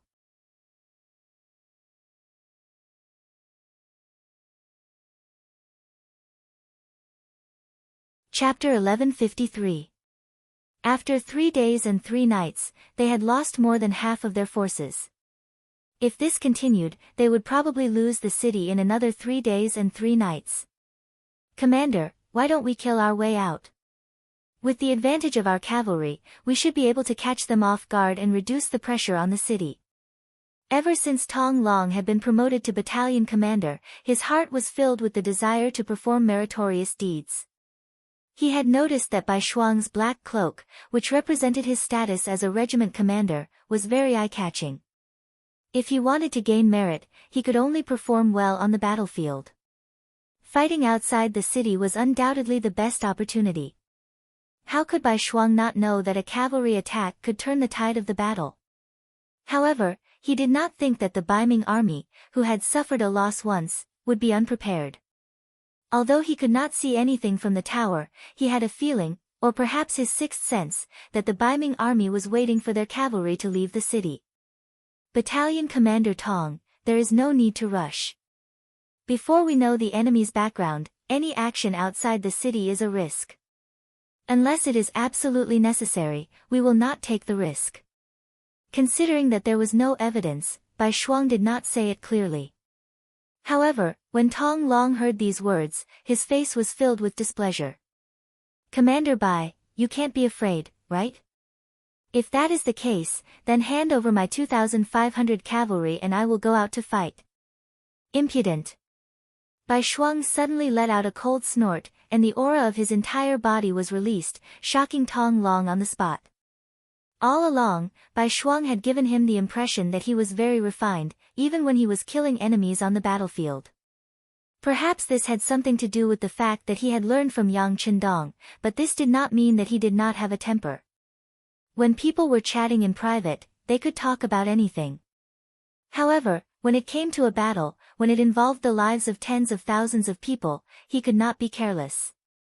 Otherwise, not only would he die, he would also let down his teacher, who had valued and nurtured him. There can only be one military order in the army. Tong Long, are you going to disobey a military order? Bai Shuang's aura surged as he asked in a thunderous voice. Tong Long himself was indeed somewhat undisciplined. Otherwise, he wouldn't have led 3,000 cavalrymen out of the city despite Chandula's disapproval. In the past, he had not taken Chandula seriously because the Tong family was powerful enough in the Jianzhou left guard. But now, when he faced Bai Shuang, especially when he shouted at him, he unconsciously became a little timid. When he saw that the other party was angry and reprimanded him with military discipline, he quickly cupped his fists and said, "Your subordinate doesn't dare. It's best if you don't dare. I can also tell you clearly that no means no. If you dare to act without permission, even if you come back victorious, you will be punished by military law. The lightest punishment will be 50 beatings, and the heaviest punishment will be beheading. You decide for yourself." Bai Shuang left this sentence and walked towards his small courtyard. There was still a big battle tomorrow, so he had to seize every moment to rest. Tong Long, who was left behind, had an ugly expression on his face. If he sent out troops without permission, he would be punished even if he won. This made his thoughts of doing something wrong disappear instantly. Now that he had betrayed Bai Ming, if he offended the 5-star army, there would be no place for him in the world. Suppressing the thought of sending out troops alone, Tong Long shook his head and left. In his heart, he was only thinking that if the city was really in danger, Bai Shuang would probably accept his suggestion. Bai Shuang did the right thing this time. This was because Li Tong had already prepared an army of 10,000 men under the Jianzhou left guard city. They carried bows and arrows on their backs and formed a semicircle, waiting for the 5-star army's cavalrymen to appear. Then, they would surge forward and deal a heavy blow. Considering that Chandula's army had been defeated, Li Tong made an extra move. It was a pity that it hadn't been used yet. It didn't matter. Although it hadn't been used, Li Tong wasn't discouraged. In his opinion, since the provisions had been supplied, he only needed to continue attacking the city. With the advantage of military strength, there wouldn't be any place that he couldn't conquer. He had even thought about it. He would launch an even fiercer attack tomorrow morning. He was determined to take down the Jianzhou left guard city. This battle would also become a stepping stone for him to come to the Liaodong region. With this battle, he would definitely gain great merit and be valued by the emperor. However, what Li Tong didn't know was that there was a group of black figures gathering on a hill 50 kilometers north of them. If someone happened to see this scene and was able to clearly see who was coming, they would definitely be very surprised. This was because they were the main force of the world-famous 1st Cavalry Division. The people gathered here were the main force of the 1st Cavalry Division, led by Tian Hu. It had been more than 3 days since Bai Shuang sent people out to deliver the letter. Relying on their speed, they quickly arrived here. Now, even the closest 5th Regiment had gathered. 8,000 of the most heroic cavalry had appeared. They would form an unstoppable torrent as they rushed towards the target. The soldiers below had temporarily built a house with wood and leaves. Tian Hu was staying here. At this moment, he was waiting for Yang Chendong's return telegram. The reconnaissance cavalry sent out earlier had already reported the battle situation of the Jianzhou left guards. After learning that Commander Bai Shuang had been guarding the city for nearly 4 days, Tian Hu decided to attack immediately.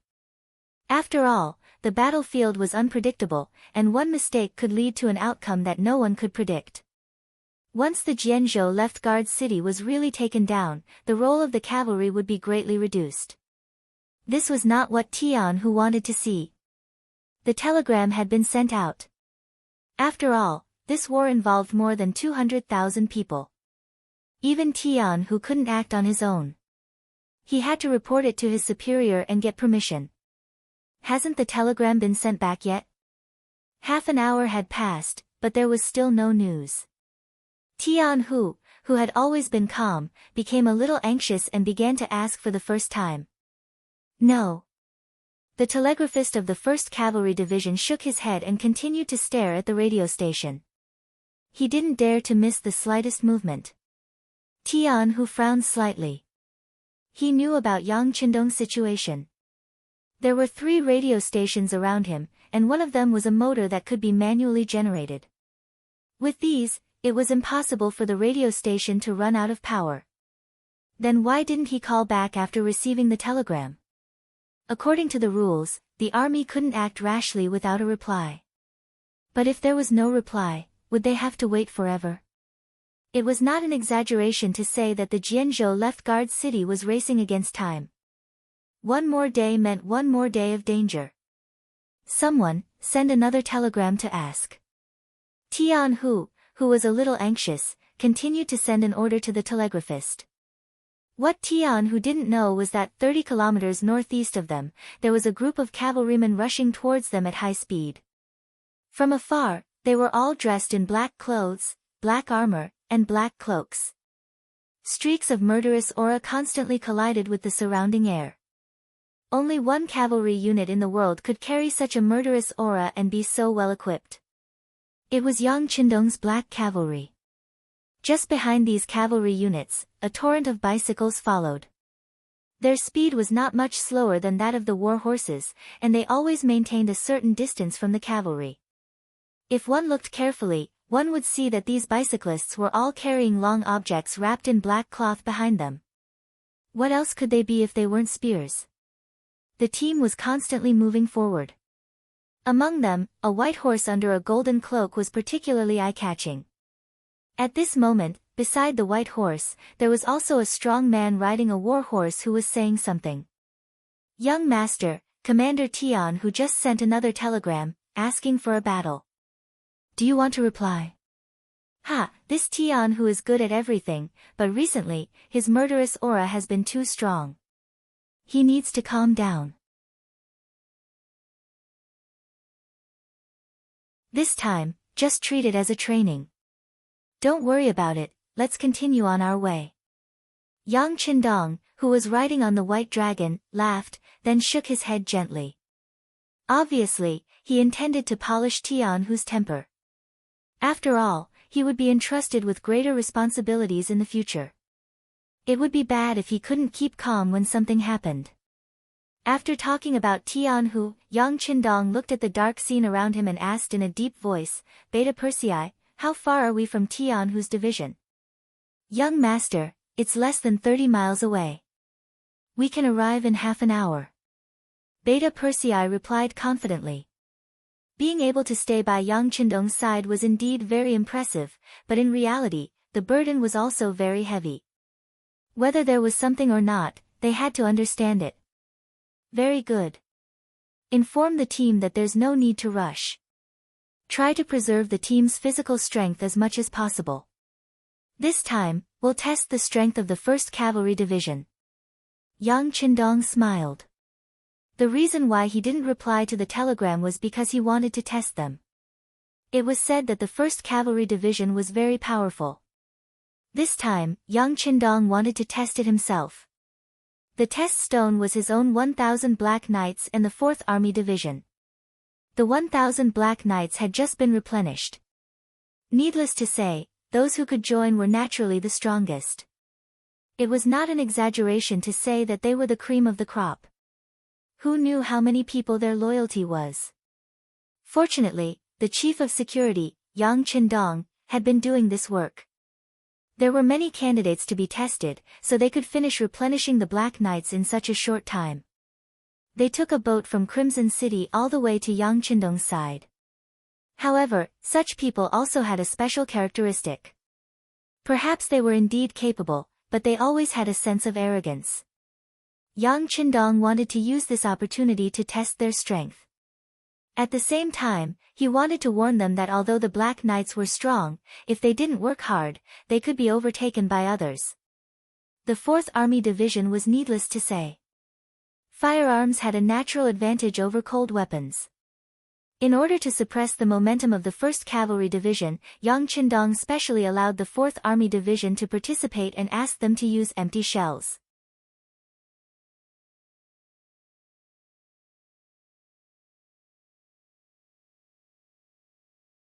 Chapter 1154. Commander Ling Daqiang naturally agreed with this order. Cold Front's reputation had been overshadowed countless times by the world's #1 Cavalry Division. Now that there was such an open and above-board opportunity to take revenge, he naturally wouldn't miss it. In order to achieve the goal of completing the mission, he ordered all the soldiers of the Cold Vanguard to be in their best condition. If anyone dropped the ball, they would be kicked out of the Cold Vanguard. This was no longer just a matter between the 4th Infantry Division and the world's 1st Cavalry Division. It concerned the reputation of the entire Cold Vanguard. Under Yang Qindong's orders, close to 10,000 soldiers quietly arrived. The scouts sent by the 4th Division and the Black Knights were the best scouts. Very quickly, the scouts sent by Tian Hu were eliminated one by one. With the advanced firearms and the speed of the Black Knights, the 1st Cavalry Division was at a disadvantage, at least on the outskirts. Tian Hu was naturally unaware of all this. At this moment, he was still waiting for Yang Qindong's reply. It was almost midnight. Soon, the sun would rise, but there was still no news. Tian Hu was burning with anxiety. Waiting felt like forever. Tian Hu had already drunk at least 5 cups of tea, but there was still no news from the telegraph operator. Just as he was feeling uneasy, the 3rd Regiment commander, Hu Bo, arrived outside the tent and said loudly, "Division Commander, Hu Bo, wishes to see you. Come in." Tian Hu straightened his body and tried his best to hide his anxiety. Then, he took out the style of a division leader. Hu Bo entered the tent and saw that there was only Tian Hu and the telegraph operator. She immediately understood and asked with concern, "Division Commander, is there still no news from Bugnam of Gojoseon?" "No." There was nothing to hide, so Tian Hu admitted it. He then looked at Hu Bo and asked with a smile, "What? Did the 3rd Regiment commander come just to ask about this?" "Of course not. Master, I'm here to report to you that there seems to be something wrong with tonight's situation." Hesitantly, Hu Bo spoke of her feelings. As a general under the King of the Grassland, Hu Bo did indeed have some ability. Perhaps he was born to fight, but whenever he encountered danger, he would always feel uneasy. This feeling had been proven through countless battles, and it just so happened that tonight, this feeling appeared again. Trusting her 6th sense, Hu Bao was no longer sleepy. She got out of her tent and found Lu Duo, the commander of the 2nd Regiment, who was in charge of guarding the perimeter. She asked him to ask the scouts if there was anything strange. After completing this task, Hu Bo couldn't sleep until she got the results. Seeing that Tian Hu still had some candlelight, she hurried over. "Wrong? What's wrong?" Tian Hu didn't react until he saw the solemn expression on Hu Bei's face. He suddenly stood up and said, "What's wrong? Are you saying that someone will try to harm us tonight?" I don't know." Hu Bo shook her head. She didn't dare to make a decision on such an important matter. Instead, she hesitated for a moment before saying, "I think we should wait for news from Commander Lu." Tian Hu was usually a careful person. Otherwise, the 1st Cavalry Division wouldn't have achieved such great results under his leadership. However, he couldn't believe that someone would dare to target him. Was it that General Li Tong from Baiming? He should still be attacking the Jianzhou left guard right now. How could he have the time to cause trouble for him? Just as he was in disbelief, footsteps came from outside the door. Then, Lu Duo said, "2nd Regiment Commander Lu Duo wants to see Master." "Come in." Tian Hu knew that Lu Duo must have brought some news. Moreover, from Lu Duo's somewhat anxious footsteps, Tian Hu faintly felt that something was wrong. Lu Duo quickly appeared in front of Tian Hu. As expected, his complexion was not good. He first nodded to the third captain, who had reported to him. Then, he looked at Tianhu and said, Division Master, I just sent someone to contact our scouts. There are more than 10 of them who have yet to contact us. Which direction? Tianhu knew that for the safety of the army, they had to send out close to 100 cavalrymen every night. Now that there were more than 10 cavalrymen who couldn't be contacted, it was very likely that there was a problem in one direction. Northeast, Lu Duo said in a doubtful tone. It was no wonder that he had such an attitude. The Northeast was already under the control of the 5-star army. There shouldn't be any problems there. Even Tian, who was confused. Northeast? How is that possible? As he spoke, he walked over to the map. Yes, that's the territory of the 5-star army. There shouldn't be any problems there. But it is true that we have lost contact with the scouts there. Lu Duo was the person on duty tonight. He couldn't understand. Since we have lost contact, we have to be more vigilant. Who had been the first to report, was still very resolute. That's right. Tian, who quickly recovered from his shock. He looked at Lu Duo and said, Regiment Commander Lu, immediately gather the soldiers. Whether or not there really is a problem, we can't take any chances. Understood. After receiving the order, Lu Duo nodded and agreed. He then turned around and went to carry it out. Even Hu Bei stepped forward. He wanted to prepare his 3rd regiment for battle as well. Not even 15 minutes after the 2 regimental commanders left, gunshots rang out from outside the camp. The attack on the 1st Cavalry Division had begun. When Tianhu heard the gunshots, he walked out of the camp and looked towards the northeast in disbelief. How is that possible? They are really attacking us from behind. They even have a large number of firearms. Who are they? With a look of disbelief and doubt on his face, Tianhu got on his horse and said to Temu, Lu Duo, Hu Bo, and Gong Feng, no matter who comes, we can't back down. It's nighttime now, the best time for our 1st Cavalry Division to fight at night. I want everyone to launch a counterattack. If there are too many enemies, retreat before daybreak and regroup with the Saha River Guards. Any questions? No. The 4 regimental commanders replied. Very good. Get ready for battle. Tianhu said with a solemn expression. Although tonight's opponent had indeed caught him off guard, he was not afraid. On the contrary, he wanted to see what kind of army dared to have designs on the world's #1 cavalry division. A division commander and 4 regimental commanders were about to issue orders to lead the cavalry to launch a counterattack under the cover of the night. However, before they could do anything, a cavalry warrior had already arrived in front of them. Division Commander, Wunan Wang is here. Prepare for, what? Tian, who was stunned. He thought he had heard wrongly. Division Commander, Bugnam of Gojoseon is here. He is personally leading the Black Knights towards us. They are less than 2 miles away. The soldier saw that Tian, who was still in a daze, and repeated himself. This time, Tian, who heard everything clearly. Then, when he thought of the sneak attack, he came up with an idea. However, this was not the time to think about this. After looking at the faces of the 4 regimental commanders, he said, Let's go. Let's welcome Bugnam of Gojoseon together. Tianhu and the others had only walked a few hundred meters when Yang Qindong appeared in front of them with a group of black knights in black clothes, black armor, and black cloaks. Tianhu and the others immediately dismounted and knelt down to pay their respects. They shouted, Greetings to Bugnam of Gojoseon. Ha, sorry to disturb you in the middle of the night. You have worked hard.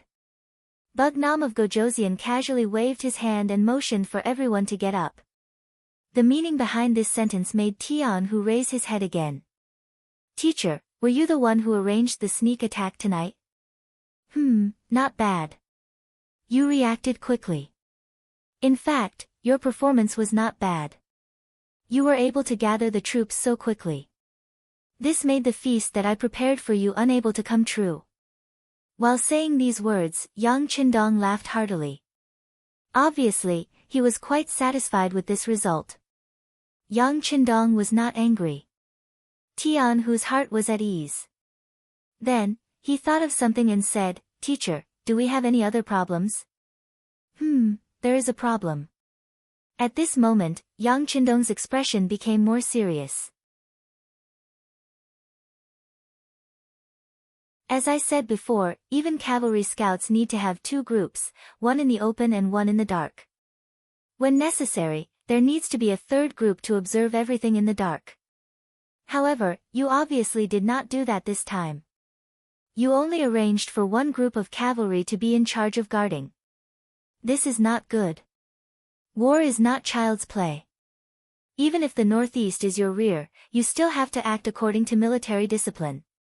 By the way, who is in charge of guarding tonight? Bugnam of Gojoseon. It's your subordinate. The 2nd Regiment Commander, Lu Duo, walked out with a red face. Regiment Commander Lu, you bear a lot of responsibility for tonight's incident. In order to show military discipline, I will deduct half a year of your salary. Do you have any objections? By the way, you have the same leadership responsibility as your division commander. Half a year of your salary will also be deducted. Yang Qindong said in an unquestionable tone. Although the 1st Cavalry Division had already done a good job, after all, no one would have thought that there would be a problem in their rear. However, whether or not they had thought of it, a loophole was a loophole. Sometimes, a small loophole could put an army in danger.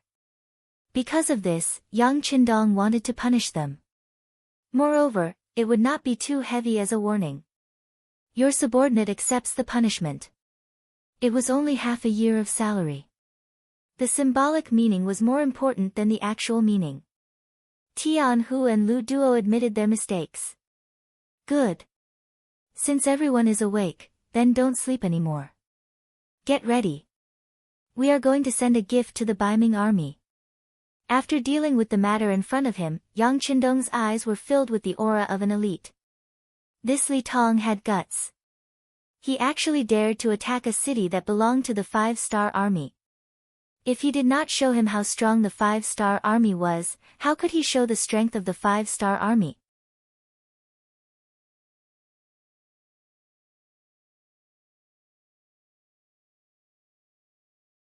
Chapter 1155. The sky slowly brightened. More and more Baiming soldiers began to gather at the foot of the Jianzhou left guard city. Countless scaling ladders were carried into the army. War drums beat and shouts shook the sky. Above the city gate tower, Bai Shuang narrowed his eyes and looked at everything below the city. He could see that the Baiming army's discipline seemed to be much stricter and the morale of the soldiers seemed to have improved a lot. Although he did not know what caused it, he still cautiously said to the soldiers beside him, "Inform everyone that the enemy's attack today will be very fierce. Tell everyone to be in their best condition." Baiming soldiers had eaten their fill last night. Even this morning, there was still shredded meat in the soup. They had never enjoyed such treatment before and were ready to do their best. Chendula did not sleep much last night, so his eyes were still a little red. However, he had to force himself to stay alert. The Jianzhou left guard was his territory. If he could not get it back, it would be a great sin. Even if it was for his own life, he had to fight with all his might. Li Tong, who noticed this scene, looked at Chendula's appearance and laughed. "Don't worry. We have so many soldiers. It's only a matter of time before we take down the Jianzhou left guard. This will still be your territory." It was no wonder that Li Tong was so happy. Once they took down this place, he would have made a great contribution. Not only would he have taken back the city, but he would also have defeated the 5-star army. When he reported this to the imperial court, he would have made a great contribution. He would also be the first general to defeat the 5-star army on the battlefield. Just thinking about it made him feel good. Yes, General Li is right. We must take down the Jianzhou left guard. Chendula said with a hint of ruthlessness in his voice. Both generals made up their minds and the general attack began. In order to achieve the goal of taking down the Jianzhou left guard in one battle, they sent out 4 echelons in the first battle, a total of 20,000 soldiers to attack the city. They launched a wave of attacks from the east, south, west, and north. There were only 8,000 soldiers guarding the city, and they were divided into 4 towers. There were only 2,000 soldiers on each tower, and the weakness of the lack of military strength was quickly revealed. After only half an hour of fighting, some Baiming soldiers had already rushed up the city walls.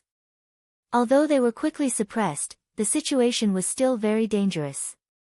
"Commander, let's switch from cavalry to infantry and reinforce the tower." Tong Long could tell that the situation was not good, so he anxiously suggested to White Shuang. "No, let the cavalry prepare to leave the city for battle."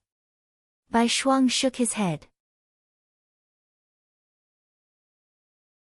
He knew very well that the 2,000 men he brought with him and the 2,500 men under Tong Long's command were all cavalrymen. Asking them to dismount and fight was tantamount to giving up their greatest advantage. It was not worth it.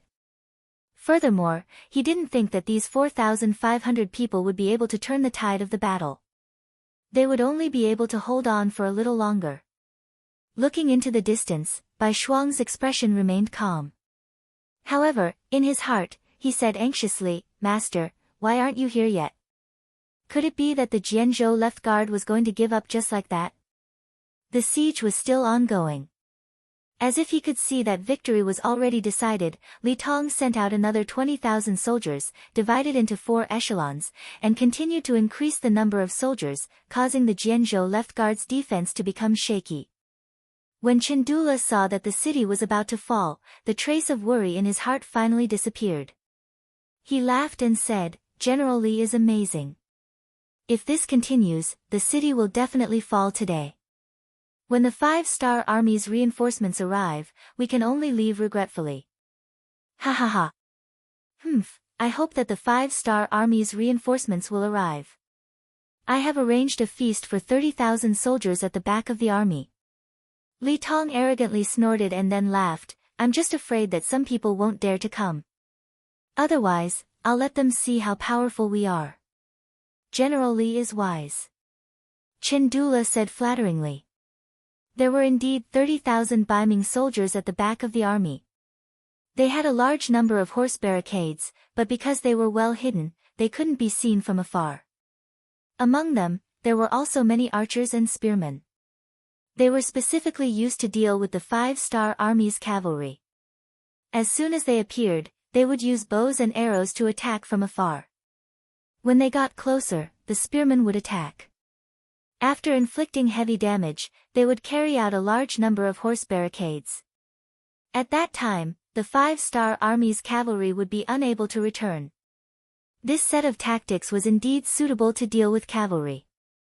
If they weren't prepared, even if the 1st Cavalry Division arrived, they wouldn't be able to gain any advantage. They might even be heavily injured. However, Li Tong neglected one point. He forgot about Yang Qindong. Against this kind of formation, the cavalry would naturally suffer heavy losses. However, if it was changed to a flintlock attack, it would be completely different. In front of the cold front that could shoot further and aim more accurately, the archers and spearmen were just sending themselves to their deaths. Originally, they had already spread out a large net and were just waiting for the 5-star army's cavalry to appear. However, because of Yang Qindong's appearance and the 4th Lu Division's attack, the situation had changed greatly. The victory had been turned into a defeat. Of course, Li Tong didn't know all of this. If he knew that Bugnam of Gojoseon and the 4th Lu Division would appear here, he wouldn't be so confident. He would have retreated to a nearby city to hide. Many times, war was also about information. The side with more accurate information would have the upper hand and be able to obtain the final victory. Yang Qindong brought the army over. In order to conserve the soldiers' stamina, they didn't rush over very quickly. When they saw the 30,000 Baiming army blocking their path, 4 hours had already passed since Li Tong gave the order to attack the city. "Teacher, it seems like the Jianzhou left guard is in danger. I don't know if Commander Bai Shuang can hold them off. Why don't I lead the cavalry to charge first? Sensing the intensity of the battle ahead, Division Commander Tian Hu volunteered. Don't be in a hurry. You have to believe in Bai Shuang. He isn't someone who will just sit there and wait for death. Since there aren't any cavalry charging out of the city gates, it shouldn't be the end yet. What we need to do now is to deal a heavy blow to the Baiming army in front of us. Only then will we be able to completely turn the situation around. Yang Qindong's eyes were as sharp as a hawk's. He could immediately tell that the 30,000 Baiming army in front of them were here to block their path. Tian, who naturally didn't dare to question Yang Qindong's orders. He looked at the 30,000 Baiming army in front of him and said with pride. It's only 30,000 Baiming infantry. Although there are a lot of them, they are nothing in front of the 1st Cavalry Division. Teacher, please wait a moment. Let's see how I break through them. As he spoke, Tian, who was about to order the brothers of the 1st Cavalry Division to attack. After all, winning a battle with a small number of people was a common occurrence in their eyes. No. Yang Qindong grabbed Tian Hu, who was about to leave, and said with bright eyes, "Can't you see that the enemy is full of archers and spearmen? They are all used against cavalry. Also, they are standing so close together. It's obvious that they are hiding something. They might even have something that is used against cavalry. It's not wise to rush out now." After Yang Qindong's analysis, Tian Hu didn't act rashly.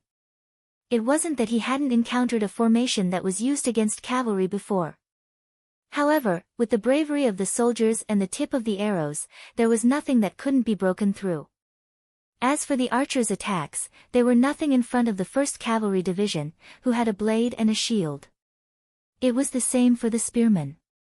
As long as they charged forward fiercely enough, they could completely crush their opponents. Then, it would be time for the autumn wind to sweep away the fallen leaves. However, if the enemy was still hiding some trump cards, then it would be bad. After all, the 1st Cavalry Division's biggest weakness was that they were too few in number. They only had 8,000 men now. Even if they lost 3-1, they couldn't afford to lose so many men. Teacher, there's no hurry. Let the 4th Master Lu take action. They have been holding back for a long time. Moreover, the formation in front of them doesn't have the slightest bit of obstruction. Yang Qindong saw Tian Hu's hesitation and chuckled. Then, he turned to the 4th Master Lu's Ling Daqiang and said, "Master Ling, is there any problem with leaving the first battle to you?" Other than the 4th Master Lu, the rest were all cavalry. Ling Daqiang originally thought that he wouldn't have anything to do in this battle and was prepared to capture captives. But now that the first battle was going to be handed over to him, how could he possibly decline? Thus, he immediately agreed with a face full of joy. "6th young master, just wait and see. An opponent like this who doesn't even have the slightest bit of resistance is exactly like a meal on a plate for us 4th Master Lu, ha ha ha." The spearmen were afraid that the enemy would hide. If there were any obstructions, then it would be depressing. But now, the enemy was on the open ground. They were no different from live targets. As for the archers and spearmen, how could any of them reach them? Good, then quickly go and prepare. Yang Qindong was also worried that Bai Shuang wouldn't be able to defend the city and would rush out first. If that was the case, then once the Baiming army entered the Jian province left guard, it would take a lot more time and effort to capture him. This wasn't something that he wanted to see. After Ling Daqiang agreed, he went to prepare. The 4th Master Lu was originally part of the Cold Vanguard formation. It was an absolute elite force. After the order was given, the 4 regiments under it spread out and began to charge towards the 30,000 Baiming army blocking the way. The 30,000 Baiming army was currently gathered together out of boredom. The mission that Li Tong gave them was to stop any cavalry from the 5-star army that wanted to reinforce the Jian province left guard. However, Seeing that their attacks were getting fiercer and fiercer, and that the city was about to be taken, there was still no sign of any reinforcements. Many of them began to slack off, thinking that no more enemies would appear.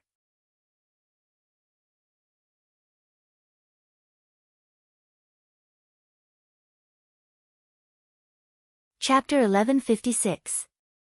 When the 4th Lu Division suddenly appeared in the distance and turned from a small black dot to a large black dot, it also attracted the attention of the soldiers. Some of the Kiliarchs and Centurions also shouted loudly, ordering their soldiers to prepare for battle. That's not right, they aren't cavalry. Some of the sharp-eyed soldiers saw that the enemy wasn't cavalry as General Li Tong expected. That's right, they aren't cavalry. What's going on? As the distance between the two sides decreased, more and more soldiers voiced out their doubts. Who cares what kind of soldiers they are?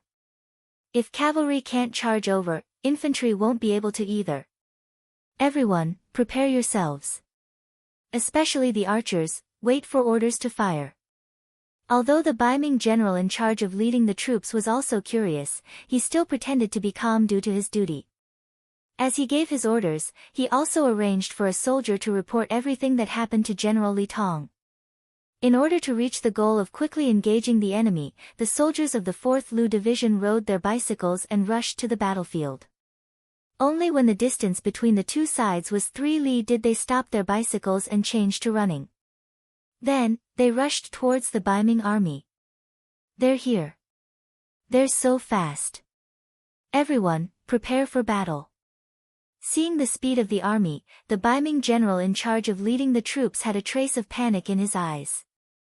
Especially the mounts of the 5-star army, they were something he had never seen or heard of before. People often feared things they didn't know, and this Baiming general was one such person. Among the 30,000 soldiers, 10,000 of them were Baiming archers. They had already received orders to draw their bows and reload them. Once the enemy got close, they would release their arrows and heavily injure the enemy. 1,000 meters, 800 meters, 600 meters, 400 meters, 300 meters. They stopped.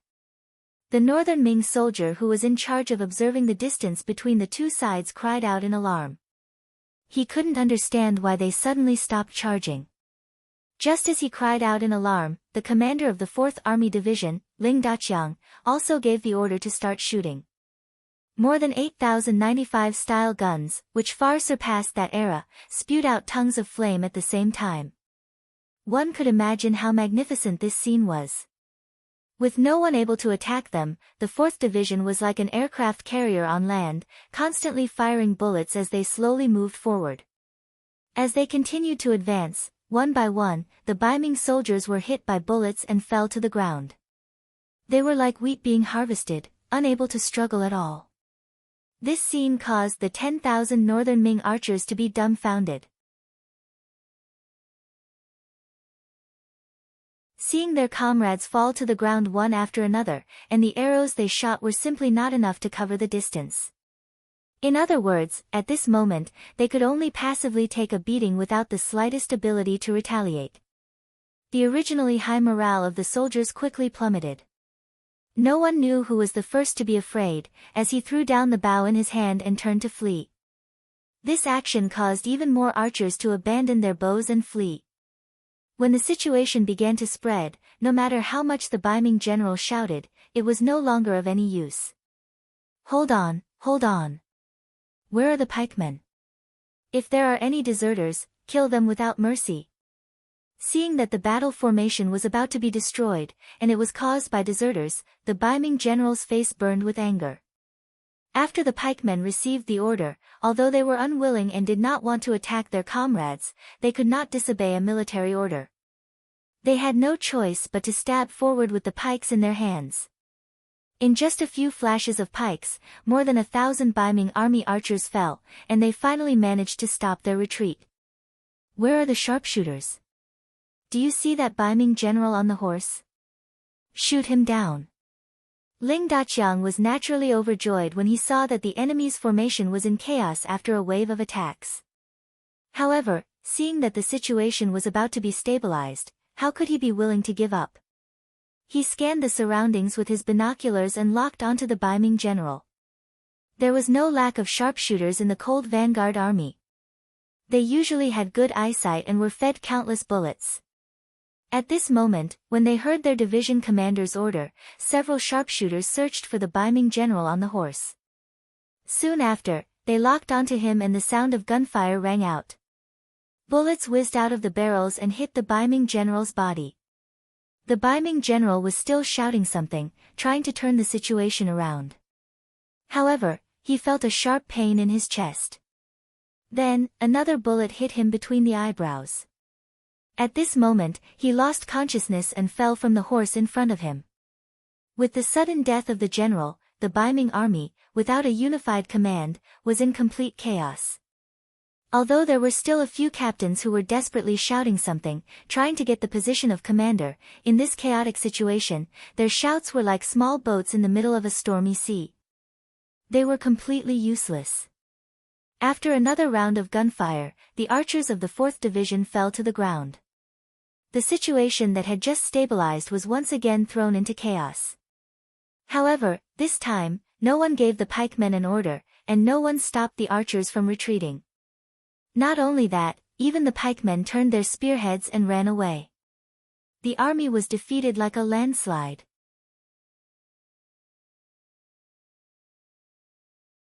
As the Baiming soldiers turned around and fled, many of them even threw their weapons to the ground in order to increase their speed.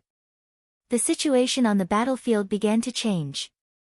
As the Baiming army frantically retreated, the countless stakes and bags of iron caltrops that were hidden behind them were completely exposed. Division Commander Tian Hu, who was already prepared, used his binoculars to clearly see this scene. He couldn't help but feel that it was a close call. If it wasn't for the 6th young master stopping him, the 1st Cavalry Division would have suffered a great loss. The stakes could affect the speed and offensive power of the cavalry. As for the iron caltrops, it was needless to say. With its 4 sharp points, it was enough to cause heavy damage to the cavalry. How ruthless. Since that's the case, don't blame us for being impolite. Come, all warriors, charge with me. Let's let them know the consequences of facing the wrath of the world's #1 cavalry division. Charge! The 8,000 cavalrymen who couldn't wait any longer roared and charged forward. The earth seemed to tremble as dust filled the air. Their momentum was unstoppable. In the middle of the Baiming army, the Baiming soldier who was sent to deliver a message saw Li Tong and Chendula. He reported the scene he saw. Not cavalry, but infantry. What's going on? Li Tong asked with a face full of surprise. The situation was far beyond his expectations, making Li Tong feel that he couldn't control the situation. We don't know.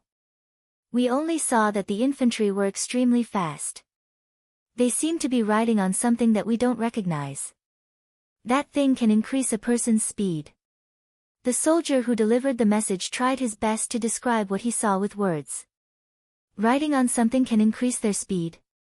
Li Tong, who was repeating this sentence, suddenly changed his expression. As expected of a general from the capital of Baiming, Li Tong's knowledge was far greater than Chendula's. After hearing this, he quickly remembered something, and that was the bicycle. Although the bicycle wasn't produced in the outside world yet, some legends about it had already spread. Li Tong had heard of it before, but he had never seen it with his own eyes. When he thought of the bicycle, Li Tong naturally thought of Bugnam of Gojoseon. It was said that only Bugnam of Gojoseon could command such an army. Could it be him? As the saying goes, a man's name is like a tree's shadow. Although many people thought that Bugnam of Gojoseon was being rebellious by commanding an army, no one dared to underestimate him. However, no one dared to look down on him. On the contrary, they were quite fearful of him. Li Tong was one such person. If it was really Bugnam of Gojoseon who appeared here, Li Tong would have to think carefully. This was an existence that was regarded as a war god. No one had ever taken advantage of him before. How could he resist such a person?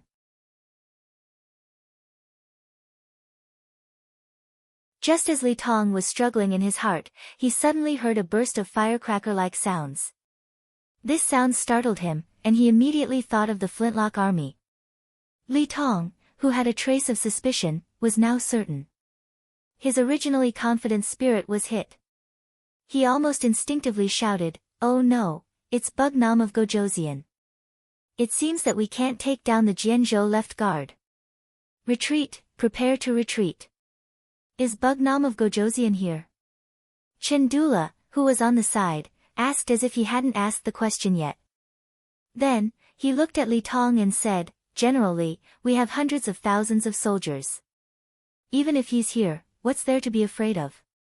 We can still fight him." "Fight my ass. Didn't you hear those gunshots? On such an open land, what can we use to fight? Let's retreat."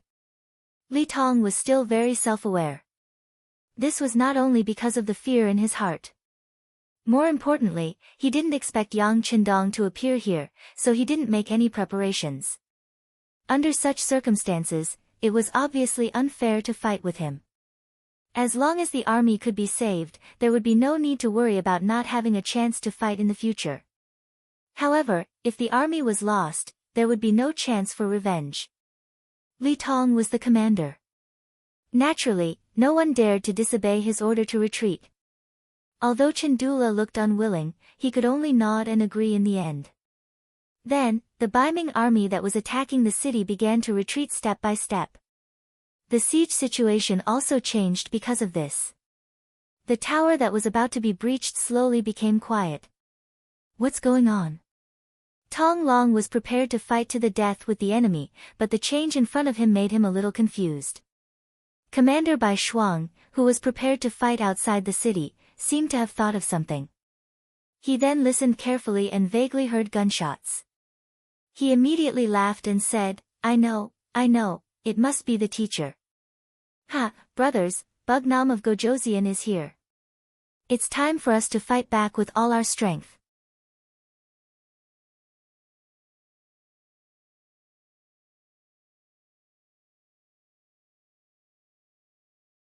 Chapter 1157.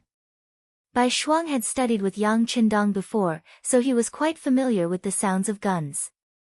Adding on the fact that the Baiming army suddenly stopped attacking the city, he immediately thought of a certain possibility. When they heard that Bugnam of Gojoseon had arrived, the 2,400 cavalry soldiers all began to cheer loudly.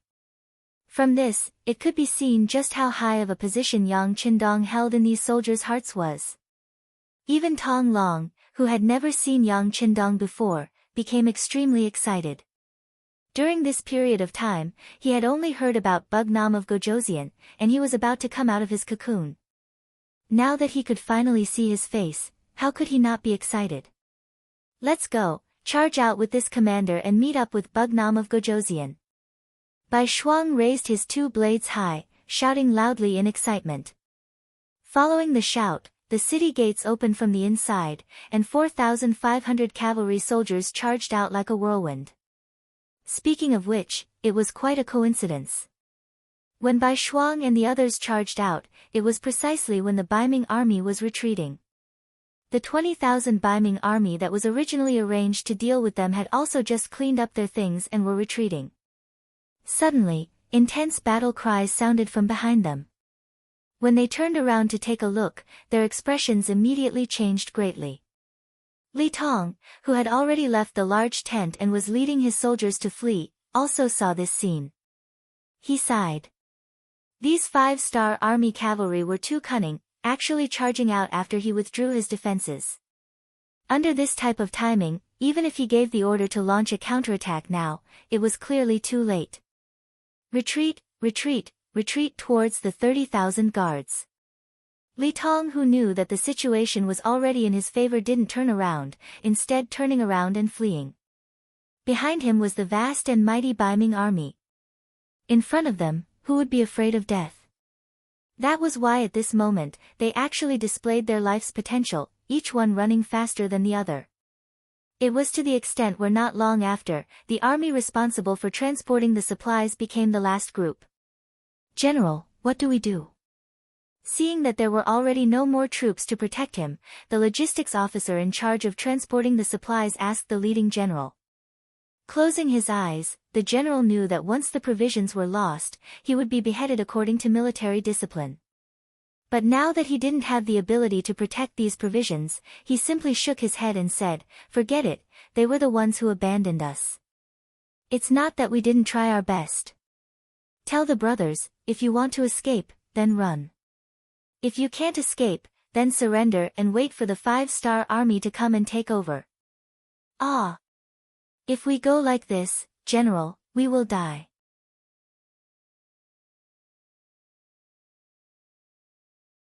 "Why don't we burn the provisions?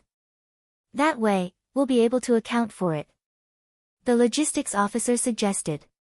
"No." The general immediately shook his head. "If we really do that, we will definitely anger the 5-star army. At that time, we won't even have a chance to live. All right, I've made up my mind. If you want to run, then run. If you don't want to run, then stay here with me and wait for the 5-star army to pick us up." Most of the people transporting the provisions were people with average military skills. How could their speed be compared to the speed of war horses? Most of them stayed behind. Only a small number of them ran away with the mentality of a fluke. After a stick of incense's time, Commander Bai Shuang brought the cavalry over. Along the way, who knew how many of the Baiming army were killed and how many were captured?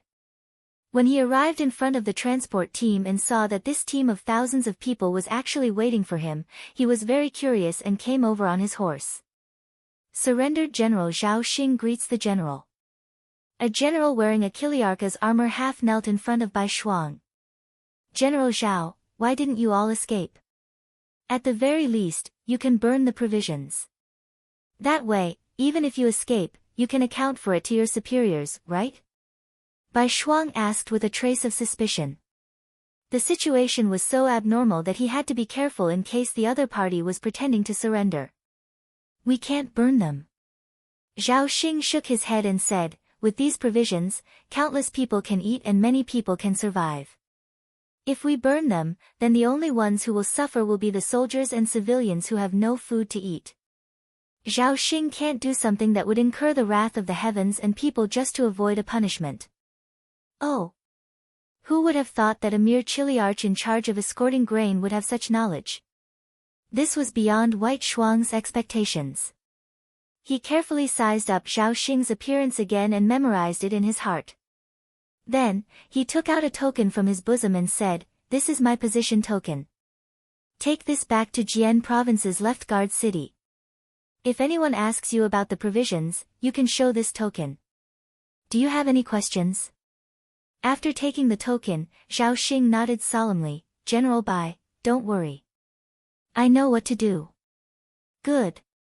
We still have to chase after the enemy. You can go about your business." After he finished speaking, Bai Shuang spurred his horse and continued to chase after the Baiming army. He didn't turn back to look at Zhao Xing, as if nothing had happened.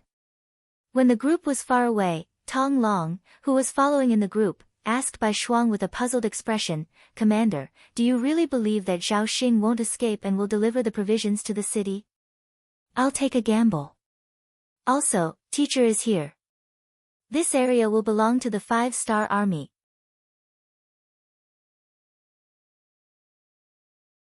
He won't be able to escape even if he wants to." Bai Shuang chuckled and continued to spur his horse forward. He did have the intention to test Zhao Xing. If this person really delivered the provisions to Jian Province's left guard city, then he would report this matter to Yang Qindong. This person might be a talent. On the other hand, if this person escaped, then he would also report this matter to Yang Qindong. Anyone who dared to deceive the 5-star army should be prepared for revenge. This was just a small interlude. It wouldn't affect the overall situation. Bai Shuang led thousands of cavalry and chased after them. Although they didn't catch up with Li Tong and Chindula, they still caught up with many of the Baiming army that had fallen behind. In the end, they brought back 5,000 captives. In this battle, the Baiming army retreated without a fight. They lost a total of 40,000 men. 7,000 of them died in battle. The rest were all captives. When Bai Shuang brought the 5,000 captives back to the Jian province's left-guard city, Yang Qindong had already entered the city and was listening to reports from all sides. When Bai Shuang and Tong Long appeared in the main hall of the residence, Yang Qindong's loud laughter rang out. Bai Shuang, it has been hard on you this time. You deserve the most credit for being able to destroy the enemy. Teacher Xie, this is what Bai Shuang should do. By the way, teacher, this person is Tong Long. He made a great contribution by defeating the Jian province's left-guard city without shedding a drop of blood. Bai Shuang took this opportunity to recommend Tong Long. This was the first time Tong Long met Yang Qindong. Although he was older, for some reason, when he saw Yang Qindong, he was shocked by the powerful aura emitted by him.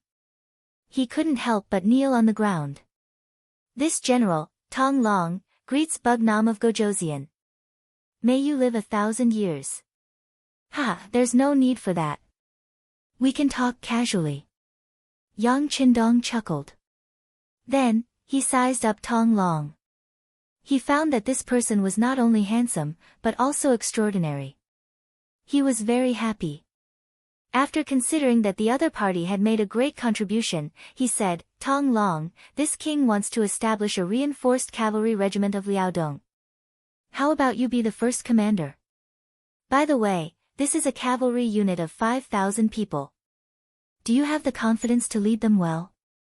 Tong Long had just been promoted to battalion commander. It was only because of the war situation that he was able to lead 2,500 men. Once the situation returned to normal, he could only lead 400 men.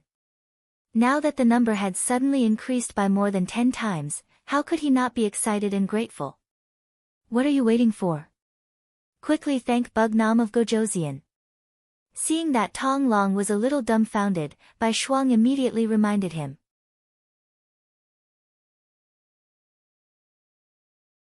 Oh, this subordinate thanks Bugnam of Gojoseon for promoting me. I will definitely be a good commander and create a strong army. I will not disappoint Bugnam of Gojoseon. Good, good. Yang Qindong nodded in satisfaction. Baiming has the Liaodong Iron Cavalry. My 5-star army also has a Liaodong Cavalry regiment. When the time comes, we will see who is more powerful. Right now, this unit is still lacking some core strength. Do you have any talents that you can recommend? Yang Qindong asked with a smile. A cavalry unit of 5,000 people was only a regiment. It could be seen how much importance Yang Qindong placed on this unit. If this kind of unit was only given to Tong Long, no one would be at ease. The others had to be personally appointed by Yang Qindong in order to ensure the loyalty of the unit. Everyone was clear about this point. Immediately, everyone suggested some candidates. Soon, there were suitable candidates for the 12 battalion commanders of the Liaodong Iron Cavalry Regiment. Next was the vice commander. Regarding this problem, no one had any good opinions. First, we have to look at the responsibilities of the vice commander. According to the rules of the 5-star army, the vice commander was to assist the commander in managing the entire unit. Only when the commander was not around would the vice commander have the right to make decisions. Normally, the vice commander would be in charge of logistics. Only with good service would the unit be able to win more battles. Considering that the Liaodong Cavalry Regiment was a reinforced unit, there would be many difficult missions in the future. This vice commander would not only be able to manage logistics, it would be best if he could also fight well. This kind of talent was naturally hard to find. Everyone looked at each other and couldn't find a suitable candidate. Although there were vice commanders in each division, no one wanted to recommend their vice commander. After all, it wasn't a promotion, it was just a transfer. Looking at the current Liaodong Iron Cavalry Regiment, it was likely that the vice commander wouldn't even be considered a transfer. No one had a good candidate. Yang Qindong asked with a calm expression, "What? Is no one willing to give up?" This. Seeing that Yang Qindong seemed to be a little unhappy, everyone was a little anxious at the moment. They were wondering if they should recommend someone from their own army's deputy commander. But before they could say anything, Commander Bai Shuang suddenly thought of someone and said, "Teacher, I have a suitable candidate. It's just that I don't know much about him. Why do I need teacher to look at him?"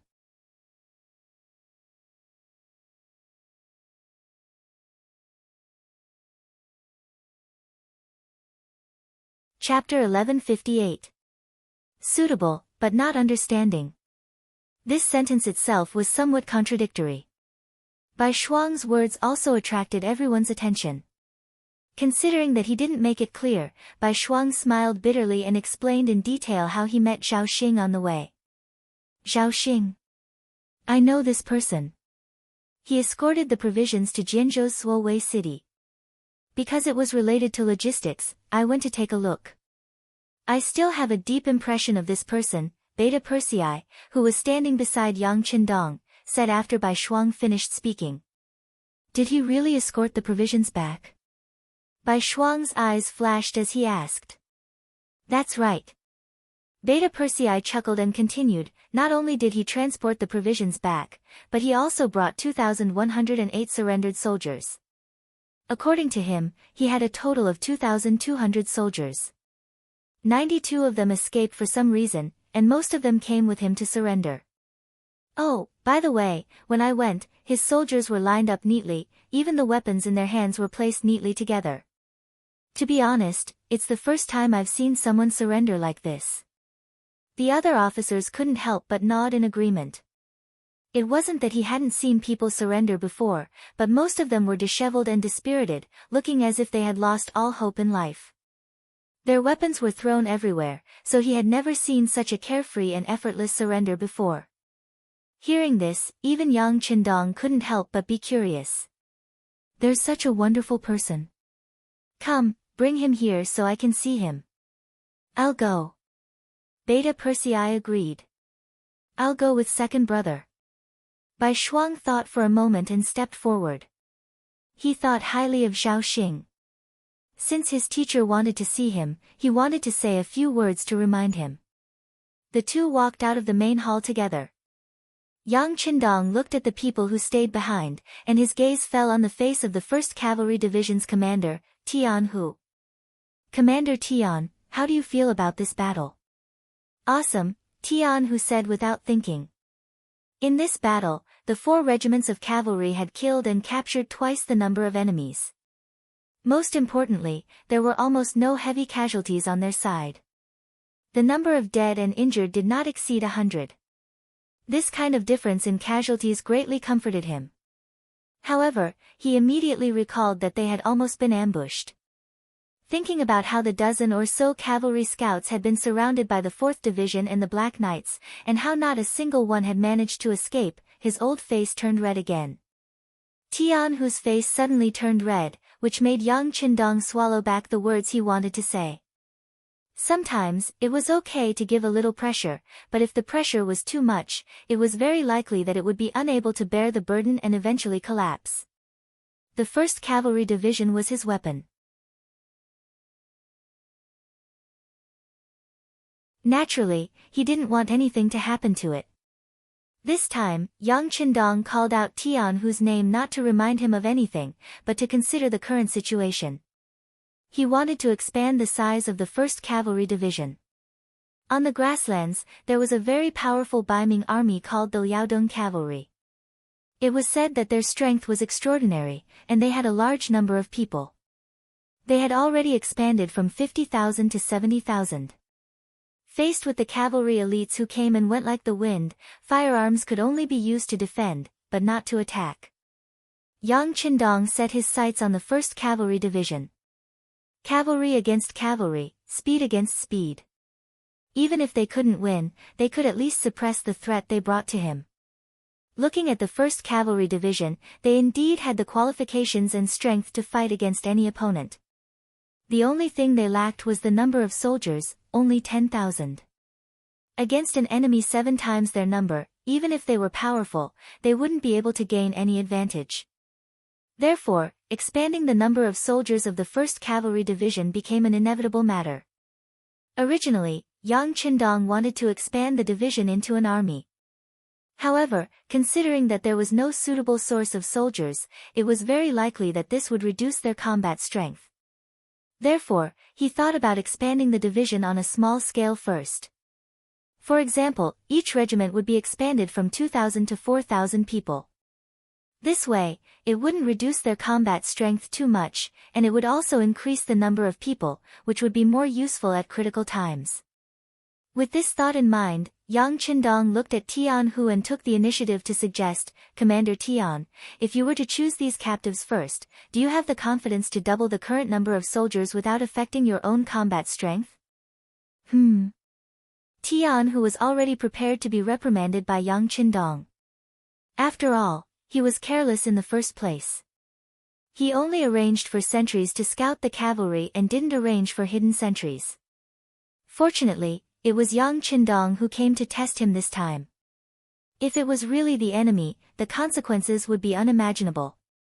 If he made a mistake, he would be punished with a plank. Tian Hu didn't become arrogant because of his military exploits. He didn't expect that Yang Qindong didn't want to talk about this. Instead, he wanted to expand the division. Tian Hu's eyes immediately lit up. As the opponents became stronger and stronger, especially powerful forces like Baiming, which could easily take out millions of soldiers, he felt that the lack of military strength had become the biggest obstacle restricting his performance.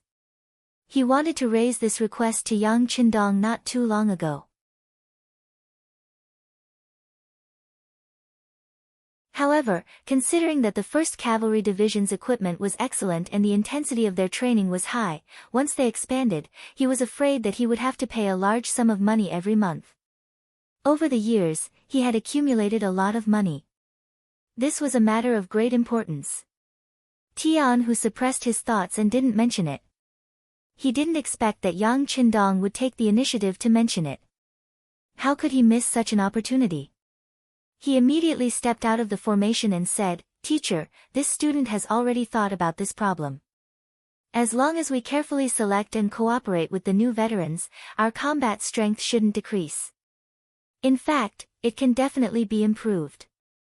After all, with more soldiers, their momentum would be stronger. The deterrence and attack power to the enemy would also be greater."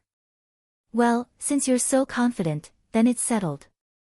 At the very least, how many people should we expand? It would be best if we could double the current strength. Of course, if we really don't have that many suitable soldiers, we can't force it. This time, what we want is a strong army, not quantity. As for how much money you need, you can tell Beta Persei later and ask him to give it to you." Yang Qindong wanted Tian Hu to say this. If the executor was so confident, what else did he have to worry about? This time, he decided to increase the strength of the 1st Cavalry Division because he was very satisfied with the other party's performance. His actions of probing further confirmed his thoughts. Such an army should be larger in number so that they could better display their strength. As for the problem of money, it really wasn't too big of a problem. Not to mention anything else, the gold and silver mines discovered in the Japanese Empire were enough to solve the current financial pressure on Yangtze. Not to mention, many of the powers in Southeast Asia were now under the Yang faction, allowing them to sell more of their products. There were also many non-core items that were directly exported to other continents through the sea, bringing in countless silver taels. Whether it was an army, a force, or a country, nothing could be done without money. Yang Qindong, who had known this for a long time, had never slacked off in this aspect. Now, it seemed that the effect was very significant. This was also the foundation that allowed him to conquer the world and where his confidence lay. "Thank you, teacher. This student will do it in a while," Tian Hu said excitedly. If it weren't for the fact that Yang Qindong was presiding over the meeting, he was afraid that he would have already gone to deal with this matter. As he spoke, the sound of footsteps came from outside the hall. Beta Persei, Bai Shuang, and Zhao Xing walked into the hall. Then, the two in front saluted and stood at attention. Only Zhao Xing knelt on the ground and shouted, "Long live Yang Qindong. You may rise." Yang Qindong looked at Zhao Xing, who was now 7 feet tall, and said indifferently. "Thank you, Bugnam of Gojoseon." Zhao Xing said as he stood up and slowly raised his head. Yang Qindong's appearance reflected in his eyes. "I've heard about your matter. Since you're willing to submit to the 5-star army, this king naturally welcomes you. The provisions were escorted by you, but how do you want to deal with them?" Zhao Xing spoke slowly, as if he was asking for advice, but also as if he was testing him. "Me?" Zhao Xing stretched out his right index finger and pointed at himself, then asked carefully, "I'm just a surrendered general. How can I have the right to discuss such matters?" "Hey, just say it." Bai Shuang could tell that the teacher was testing the waters, so she reminded him softly from the side. Zhao Xing had a good impression of Bai Shuang. Just like on the way here, this person had reminded him a lot. For example, he shouldn't be too afraid when he saw Bugnam of Gojoseon. On the contrary, if there was a chance, he should express his thoughts. Only by leaving a deep impression would he be put in an important position. Now that Bai Shuang had reminded him, Zhao Xing decided to voice his thoughts. He opened his mouth and said, "Bugnam of Gojoseon has given this surrendered general a chance, then this surrendered general will explain it to you." These provisions were snatched by Chandula through the second round of rations. In the process, he even accidentally killed some people, causing the surrounding people to complain. "If it's possible, can you give some of these provisions to the people? To be honest, their lives are too hard. This is a bitter cold land, and the winter is very long. As a result, the crops grow very slowly. In order to get these provisions, they have to pay a lot more than others." Zhao Xing explained some of the things he knew in great detail. He was originally a child of the Baiming army. From the moment he was born, his fate could not be changed. However, he was not a person who accepted his fate. Instead, after knowing that everything was irreversible, he actively faced it. He had practiced martial arts since he was young, regardless of whether it was summer or winter. When he had time, he would go to the nearby private schools to listen to the teachers' lectures.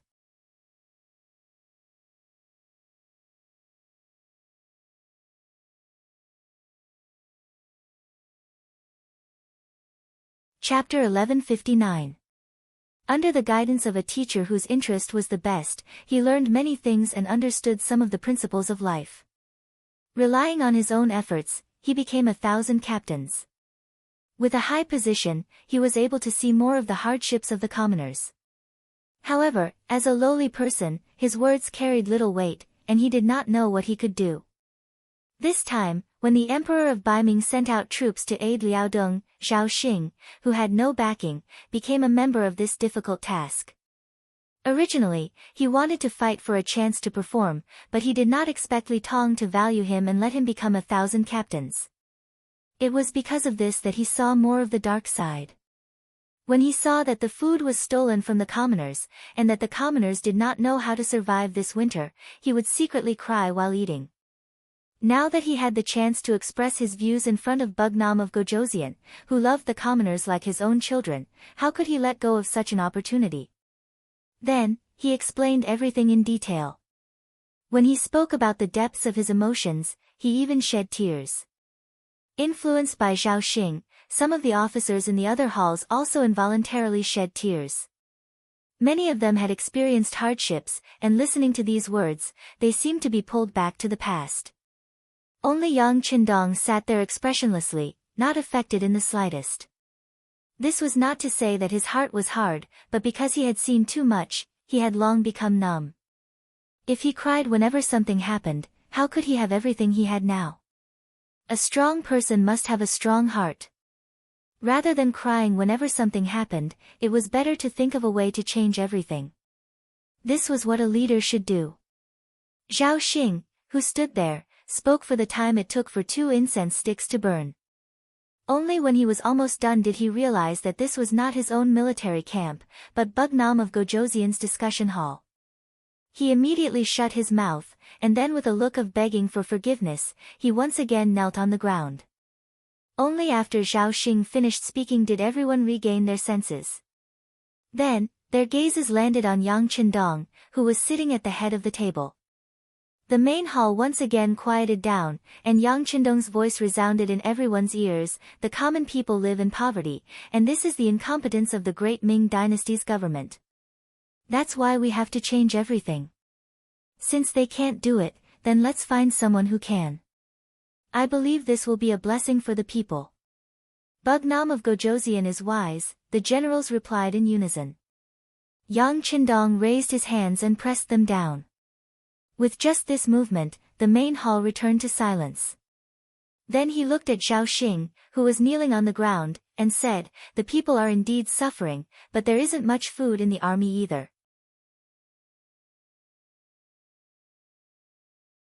If we want to fight, we need to maintain sufficient physical strength and nutrition. Therefore, it's better to provide these rations to the soldiers first." When Yang Qindong said this, it was equivalent to making a decision.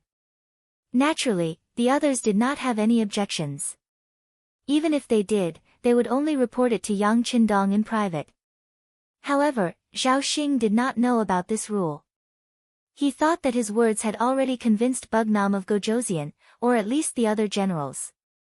He did not expect this to be the result. Thus, he said, "Bugnam of Gojoseon, can't you give a portion of the food to the common people? At least let them survive this year's cold winter." Are you doubting this king's decision? Yang Qindong, who had a calm expression a moment ago, suddenly changed his expression. A powerful pressure involuntarily landed on Zhao Xing's body. Zhao Xing, who originally wanted to say something, was suppressed by this pressure. His face instantly flushed red, and the feeling of being stared at by a wild beast made it difficult for him to even breathe. What Yang Qindong used was a visual attack that was close to the Grand Master level. Under this aura, unless one had a firm belief, not many people could withstand it. Being targeted, Zhao Xing's expression was extremely ugly. He was using all his strength to resist all of this. Seeing that Yang Qindong seemed to be burning with anger, for some reason, the fear in his heart became weaker and weaker. At this moment, his mind was filled with the suffering of the common people after they did not have food to eat, and even death. The more he thought about it, the more determined he became. Zhao Xing knew that if he did not say these words today, he would not have the chance to say them in the future. Then, he did not know where he got the strength from, but he actually broke through the layers of pressure from the visual attack.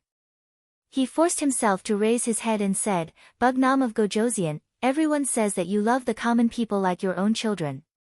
Please make a decision for the common people of Liaodong. I, Zhao Xing, thank you on behalf of them." When he finished speaking, thump, thump. Zhao Xing kowtowed non-stop. Even when blood flowed from his forehead, he still had no intention of stopping. "Zhao Xing, what are you doing? Hurry up and stop." Seeing that Zhao Xing was actually using this to threaten his teacher, Bai Shuang was so scared that his face turned pale. He reached out to stop Zhao Xing. "Commander Bai, thank you for your kindness. I have made up my mind. If Bugnam of Gojoseon does not agree, I will kowtow until I die here."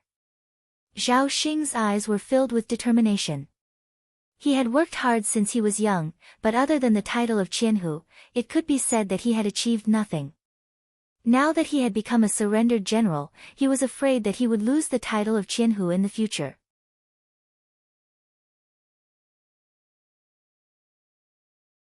If that was the case, what was the meaning of life?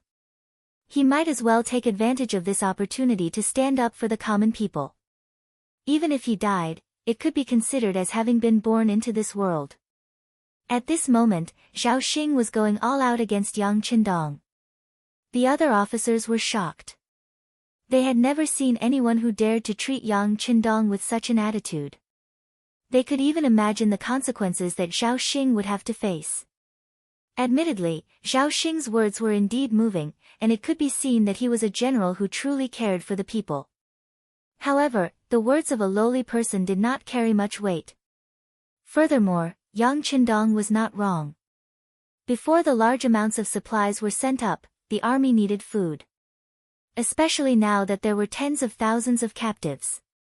These people needed food the moment they opened their mouths. If they were not appeased, it would be hard to avoid big problems. Everyone had their own reasons, so no one else could say anything. They could only wait for Yang Qindong to make a decision. Zhao Xing was also a man of few words. After saying these words, he closed his eyes, looking like he could do whatever he wanted. The atmosphere in the main hall became very tense because of this. Everyone's heartbeats could be faintly heard. On the main seat, Yang Qindong had already retracted his aura. He did not expect Zhao Xing to be able to break through his eye attack. From this, it could be seen that this person was indeed a talent. Those words came from the bottom of his heart. If he was not prepared to die, he would not be able to do this. It was rare to have someone who loved the people so much. Yang Qindong had a good impression of him. After all, not everyone who cared about the people could face death with equanimity. Of course, he had to use such a talent for himself. Just as everyone was waiting for Yang Qindong to announce the result, he said, "Order, promote Zhao Xing to be the deputy commander of the Liaodong Cavalry Reinforced Regiment. He is to assist Tong Long in the preparation and training of the army. Order the other divisions to prepare for the army's departure in 3 days." The sudden order confused everyone, especially Zhao Xing, whose mind was filled with questions. Not only was he not killed, he was promoted instead. What was going on? He was completely confused. However, he still remembered one thing. What about the food for the people during winter? Thinking of this, he directly asked, "Bugnam of Gojoseon, food?" At this time, Zhao Xing did not show any excitement because he was promoted. Instead, he was still concerned about the food problem of the people. Yang Qindong was very impressed. The food problem is easy to solve. For this year and next year, I will not collect any agricultural tax from the people of Liaodong, which is the 3 eastern provinces. The food collected can be used for our own use. There won't be any problems, right? The reason why he was worried that the people of the 3 eastern provinces would not have any food to survive the winter was that Bugnam of Gojoseon would send people to collect food at the end of autumn. If the food tax was removed, the harvest this year would be enough for the new year and they would be much richer. At this moment, Zhao Xing finally understood that it was not that Bugnam of Gojoseon did not hear what he said. He was just testing him. Thinking of how the people of the 3 eastern provinces would not starve to death if the agricultural tax was not collected for 2 years, Zhao Xing did not know how many lives this would save. He immediately fell to the ground again and shouted, "Long live Bugnam of Gojoseon." "All right, you are thinking for the people. How can I not fulfill your wish? They will be my people in the future. Of course, I will not watch them starve. This matter will be announced in a while. There is no need to mention it. Now, you only have 5 days to prepare the army. We can't wait any longer at the beginning city." When he said this, Yang Qindong's eyes had a hint of seriousness. "Sixth young master, don't we have to fight Li Tong and the others? Will they come to find trouble with us because of this?" Ling Daqiang, the commander of the 4th Army Division, asked worriedly when he heard that they were going to enter the grasslands. "That's why we have to leave some people behind to watch them." Why don't the 4th Army Division stay behind? You also know that although we have opened up a supply route to the beginning city, it is not very safe. Therefore, we need someone to stay behind to continue suppressing the Baiming army. This task belongs to the 4th Army Division. Yang Qindong said with a look as if he had long prepared for this. When Ling Daqiang heard this, he did not know whether to laugh or cry. "Sixth young master, we, the 4th Army Division, will carry out your decision." This was not because Ling Daqiang raised a question, so Yang Qindong arranged for them to stay behind. It was because he already had this idea. In comparison, although the 4th Army Division had bicycles in their hands and could increase their speed, the journey was too long. By the time they arrived, their legs would not listen to them. It would be easier for the cavalry to travel. Besides, they would only be defending and not attacking. The 4th Army Division, who were all firearms, would be of great use. You're tuning in to the Blissful Bookshelf YouTube channel. We're so grateful for your support, and don't forget to subscribe to join us on this incredible journey through captivating stories. Your generosity through donations truly makes a world of difference, as it's the primary source of revenue that allows me to expand and enhance this channel for you. Thank you from the bottom of my heart for being a part of this adventure.